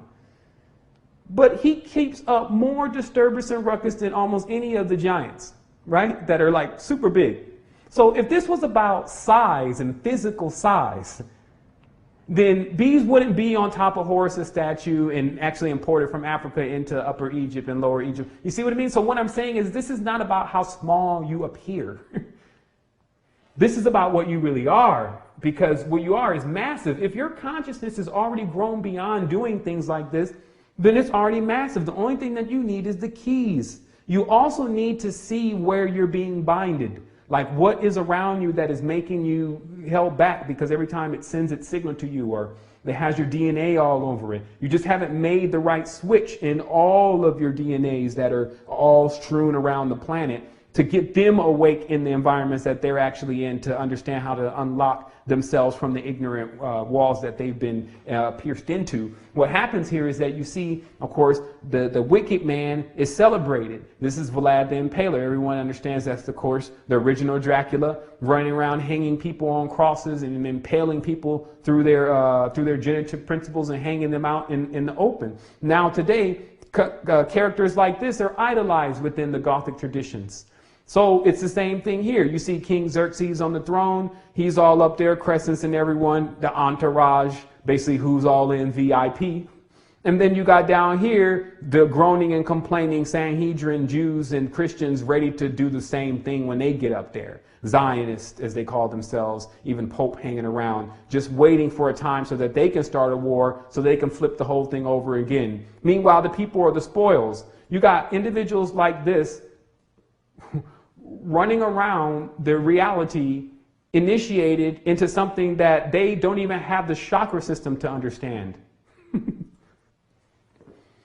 Going forward, you have it stretching all across the globe. They say, behold, the whole world wandered after the beast. What they're saying is that what the considered world, because first of all, the expansion of what we are goes beyond the word world, okay? But the whole world, meaning the actual marked out domains, like these countries and nations they keep mapping out, wander after it. So here is a triad, which of course is the Oriental system of the secret society. On the crown here in the middle, you see something of a dragon, but which is Behemoth.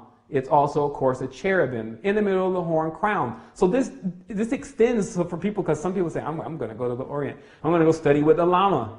I'm going to go with Buddha. Never realizing it's actually the same characters, because the idea is still the same. You're going somewhere to get something that actually is inside. Here it is again. This is Lao Tzu. This is Buddha and Confucius, causing much confusion, changing up the entire system of what the people believed in before they got there. You see the yin and yang is being considered, meaning the dualistic principle is being considered, and the implementation of the dualistic system is what is being commanded. The Trinity is working in the same level of the Trinities of what you see throughout many of the oppressive belief systems of the world. Then you have individuals who are still carrying that bloodline, meaning that they are still elected as the ones that are closest in lineage to the original one that got seeded first. And then those individuals generally float around the dimension and just tell everyone everything is going to be fine, and that all of what we're dealing with is just about demons, but they don't tell anyone about why the demon is actually dealing with them, or how could it be affecting them. And it's because in this reality we have to put ourselves on a certain frequency in order not to be taken advantage of. Like, it's basically like if you're in this childlike state, then something can at times take advantage of you. And then if something is not there to actually assist you in that moment, then you end up becoming scarred. Now, if people want to think, does that happen or not? We need to start getting really serious here, because in the real world, it happens all the time. There are things that occur that people don't see the unseen part of the actions that took place to make that happen. That's why I keep trying to explain to people. It takes place in the heavens before it takes place in the planet. You have an oversoul, a maximized version of you that you have to connect with, so that way you stay in the know. Like, you know all the time what's about to happen, what is happened, and whatever will happen. It's like you're just on a mission working with the reality to increase the situation to the better of it. It's like that's something that we definitely need to be engaged in.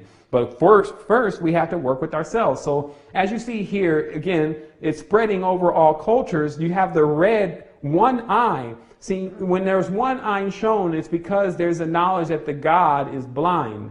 Like the God is actually seeing not from a dualistic perspective per se, meaning that when it's one eye, it's non-dualistic. When it's two eyes, it's dualistic. When it's one eye, it's the third eye, it's the illumination. So what it's the red, but when the color red is used, and this is why I was saying you have to look deeper into the symbolism. When the color red is used, then any adherent also knows that Azazel's chariot or cherubim is red, also called the red dragon. You see? So you have to understand why it's Rothschild, which is the red shield, why it's Mars, which is the red child of war. You see, and of course, the color of red is blood.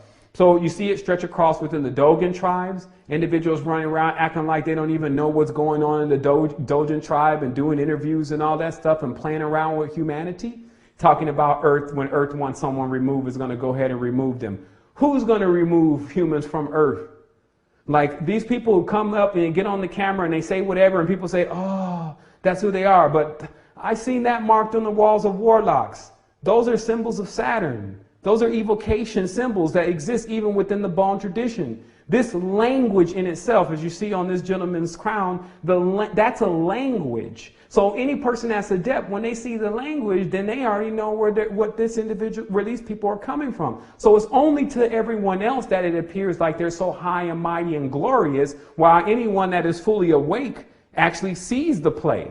And that's also some of the pain. Because when you see humanity being trampled upon by basically counterfeiters, individuals who just plagiarize and take things that don't belong to them, meaning that take humans, not books and CDs and sayings. Some people are still even tripping on sharing information and us giving away information for free.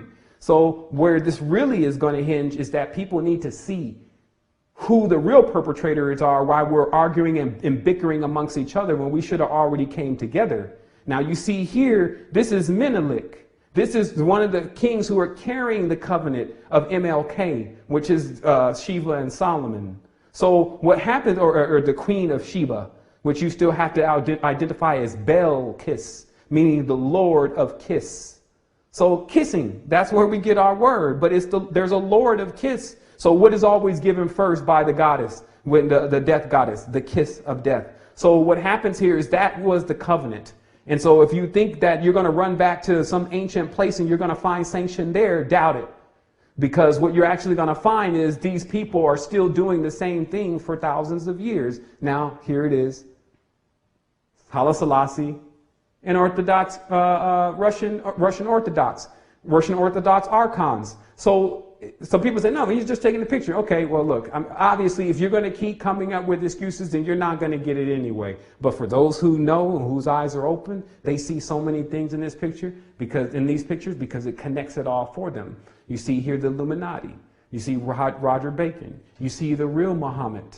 As Dr. Malachi York pointed out, that Muhammad, man, if you went to Arabia during that time and you said you wanted to find a man named Muhammad that was preaching about a new religion, they were going to laugh at you, because all of what they were teaching was nothing but new religions. That's why the Kaaba was full of so many idols, because they kept opening up the doors that are corresponding to the pentagram or the seals of Solomon. So what happened? They set up multiple idols. So Muhammad was just another member of the Illuminati that wrote the book that was supposed to be his gift. So you find an entire change in religion. So people are still trying to figure out what's going wrong. It's in your idols, meaning it's in the people that you idolize the most. Here's, of course, Rothschild, Mr. Red Shield, looking like death, a ghost god from the moon. Like, these people are not playing. Their planet is dying. When they say their planet is dying, they're not talking about necessarily some extraterrestrial body. They're talking about their actual body, mind, and soul is dying. And you can tell that when it starts to happen, because it means you'll do anything. That means anything to actually get of what you think is ahead, which is actually further back. So remember, these individuals are actually they're trying to cure their disease. That's why they always look for some kind of evangel or some kind of thing that they can rest their sins upon. And now they rest their sins upon humanity. Let each man take his lot and carry his load, meaning that this is why we don't need other individuals dying for our mistakes and paying for our mistakes. We have to keep our system right there with us. So make sure you keep your own check and balance, or else these kind of guys, Sanhedrins, sitting around in weird geometry, obtuse shapes, as it's called, pulling demons from weird dimensions foreign to man. Like space is deep as the ocean. You'll go down there and see something that you would never figure out how it was created. That lets you understand the depth of your consciousness. But on the surface, you have individuals who play like all the time that they really get it. And all they do is just keep passing the same books around that somebody else wrote that probably was halfway out of their mind with one of these entities when they wrote it. So you see 72 names, 72 entities. This is another array of that cube. And then, of course, the 72 names. And then Allah, 99 names. Well, look, it's a joke. They can give you 1,000 names as long as you're still speaking the language for something external rather than not internal or intoning it. Then you'll never get to anything but more disturbed confusion, especially if you're already out of bounds. And the sheer level of why we favor one hand over the other will let you know the difference. So, of course, you have a big move now because everything has to get a new packaging. Now we're with aliens and extraterrestrials that were invented more or less by, of course, the Theosophical Society, Madame Blavatsky. You see Lord Maitreya in the middle. People got to remember, this is an old picture, so they were all present at least at that time to take this picture. And Lord Maitreya is there because he wants to be the new superhuman that reveals himself to everyone and says that he has power, which all the other humans do if they just understood how to raise the energy system or the Jed. But of course, there's now a new packaging. Everyone's got to get new artistry. There's a new packaging of all the entities which used to have horns. They said, look, man, you got to take the horns off. People are not. Like now they're not respecting that anymore. The whole idea of the Viking running them through the night with the horns on his head at full moon on people is now losing popularity. People are not scared of that anymore. And they saw that with the Roman Empire. And actually, they saw that with many of the other empires. The Roman Empire did. So they said, well, let's do it different. Let's let them feel like they're getting something. Let's let them feel like they're a part of it. Let's let them give them citizenship. Let's bind them to us. Let us create them. You see, when someone says, let us create man, all you have to do is change mankind and woman's mind about something, and you've now created something new. So it's not a big statement. There's something that comes after that. And that's what we have to be very adept about, is seeing, well, what comes after? Because now it gets weird that these individuals are not doing anything like you think that you want to do, especially when you're messing around with Goetia, when you're pulling spirits out of the timeline when they were trapped. Okay? Netters, this is called. You net some energy and put it inside your body, but it's still in an animalistic form. And then you're sitting here trying to weld it. So then you get weirdos like this. Weird ones like this, and demons running around, and wandering men. Okay, that's where this tradition comes from. So while everyone thinks that this comes straight out of the halls of England, and well, actually, but what I'm saying is why people would think that this comes out of the most highest levels of understanding and knowledge. It doesn't. It comes out of the dungeon, out of the prison. This is a prison religion. So what happens here is that you get people that are fully devoted to the darkness. And then they bring all the tools and things that they're commanded to bring. You notice how here Ledbetter was with young Krishnamurti. This started early where they wanted to make him Krishna. Murti mean a three-son Krishna. Wait a minute. Does that even make sense? That's a tri-son. That would be a Solomon. So you guys want to make Krishnamurti Solomon? Yeah, because he kind of looks like Indian. You see, these people, they think on a simple level because they know people at times are simple, especially if they've been bickering over the scraps from these people's table for at least the last 1,000 years. Then they pull in, of course, all of the seers and all the people who really know the information, the hag, which is basically the woman once she's done really with playing around with life, and now she's into the trees, and now she knows all the knowledge of the trees, and now she's in a coven with other women that know about the trees and know about the symbols of nature that actually govern the byways. So you get Vrillikin. And then, so you have them working in the background under the command of the masculine. You see, that's where the woman is trapped because she's still back there with the horn god when taking the rights of Ishtar and Isis. Isis is chained or imprisoned with Azazel, meaning that that's the whole Persephone story, that she has to be there in the underworld, but it's not just half of the day. This is the new modern incarnation of the same kind of energy, where she's holding one of the idols or gargoyles that are infused with the dense energy that was given to her by, I believe, John Dee. Of course, this is J.K. Rowling. It's the same thing over again. These people practice this magic, and they don't care who they practice it on. So that's why. So when they get their message and they don't cease and desist, and they keep doing it, it'll literally be the next time they try. That's where the expansion's coming in. And people say, well, what's going to happen? They're going to drop dead? No. Full transmutation. When you see how it looks, holler at me then, because for every one of them, it'll be different. Here's the thing. Again, it's coming now into the extraterrestrial. Now they bring him again. It's the same horn god, and you're going to see that by the next picture. Awa sitting in the middle, but that's Hathor. Hathor is like a cow goddess, so it's the horn god. But this time it's Ishtar. She's the warrior goddess with the horns. And he's sitting there blowing big hashish, sitting down with Awas as they're thinking, and sitting here acting like they're going to come across the next level of mankind's expansion through war, which is the neo-Nazi party, Nazi parties, and all the rest of the individuals that are involved with their fake extraterrestrial landing, because they need to know, or actually they don't need to know, they already know that the shams already existed in the sky, meaning that the craft have been there. There are many entities that have craft. So that's not saying a lot. It's only when you can get humanity to not remember the craft, which is like three generations, the crafts and the different ones that enter and exit the planet, then you cut them off from any knowledge and information of it, like mainly their grandmothers, mainly their leaders of their tribes. You get rid of their leaders and tribes, which they did with most tribes. They convinced the leader to take some of their poison, and then the leader ended up turning against the people, and next thing you know, the people are in captivity, and it goes down from there. Then everyone loses the story of who they are. Then they roll back entities like fourth-dimensional, non-emotional big head. Look, in the head, you see the horns. It's the same entity now packaged up in another character that seems to look harmless, but even Hitler said is cruel and insensitive. And this came from Hitler. And you got guys running around like Sai Baba on the big behemoth himself, meaning that you see that this, I'm now just again panning you, as they say, panning through the world, meaning actually going vertically, or excuse me, horizontally through the world. Through the world. Now remember, the reason why this other thing about Horus becomes so popular is Horus being the god. Is Horus is the horizon, or what is horizontal. Excuse me. I think I got my horizontals and verticals.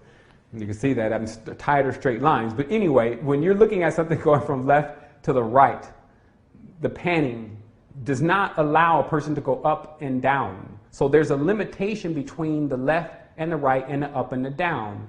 That's why the symbol of the world is the cross, because some entities can go up and down, some entities got to go left and right. And that's the whole needing, the needy thing. And just bear with me on that part of the conversation. I have to come back to that because I definitely confused. I know that, never mind, I don't even want to get into it, the difference between horizon and vertical. That's how confused I have things if they could keep going with this. So as you see, it's moving into modern society.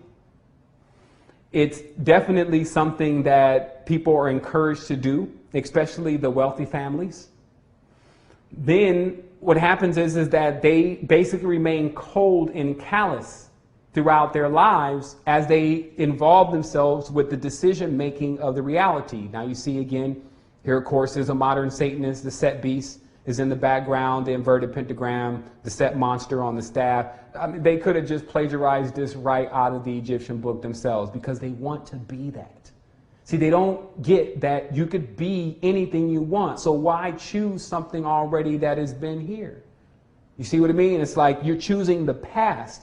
That's why I wrote that email to people about joining these secret societies. You've been down that road before. Where they're going is actually the past. They work with the tunnels of Set. These are past lifetimes. So obviously, if you did something right then that was so expanded for you, then you wouldn't be in this situation of all these bindings. So this is what it has to do with. We're finishing actually up here. So that's awesome. We got through a lot today. You see the mystic order of the shrine here. Now, again, the symbolism by this time, you should be able to read it. I mean, obviously, they're like wearing it like it's just the medallion, kind of like the way American people do things. Like, you know, they put the big chain on or whatever. You see what I mean? It's the same concept, but now it's a horn And then turbans, because we got to be mystic order of the shrines, because we just learned incense burning, which basically is the old art of basically taking particles and things that correspond to these entities' essence and then starting burning them and then actually making the smoke itself begin to tell you a message. And now what you'll find is that Disney was the one that was the one that was most involved in this kind of behavior. And that's where Phantasmagoria came from. It was actually the smoke that they were filming in the first films of the demons that he learned to evoke in organizations such as Illuminati, Mystic Order of the Shrines. And of course that Mystic Order teaches them how to evoke none other than the War God himself. So that should really, really do it. Meaning that people should now see that it's heavy. You know, there's a few things going on, but you can also really easily detach your consciousness from it. Meaning that now that you know what's kind of holding things back and holding things down, then it's easy for you to get rid of that dense level of idealism and all those that kind of share that idealism. And then get ready for the major expansion, because that's exactly what's going to happen. So I think we've ran this show for long enough. It's actually 1:30, so we finished at a good time. Well, actually 1:30 here.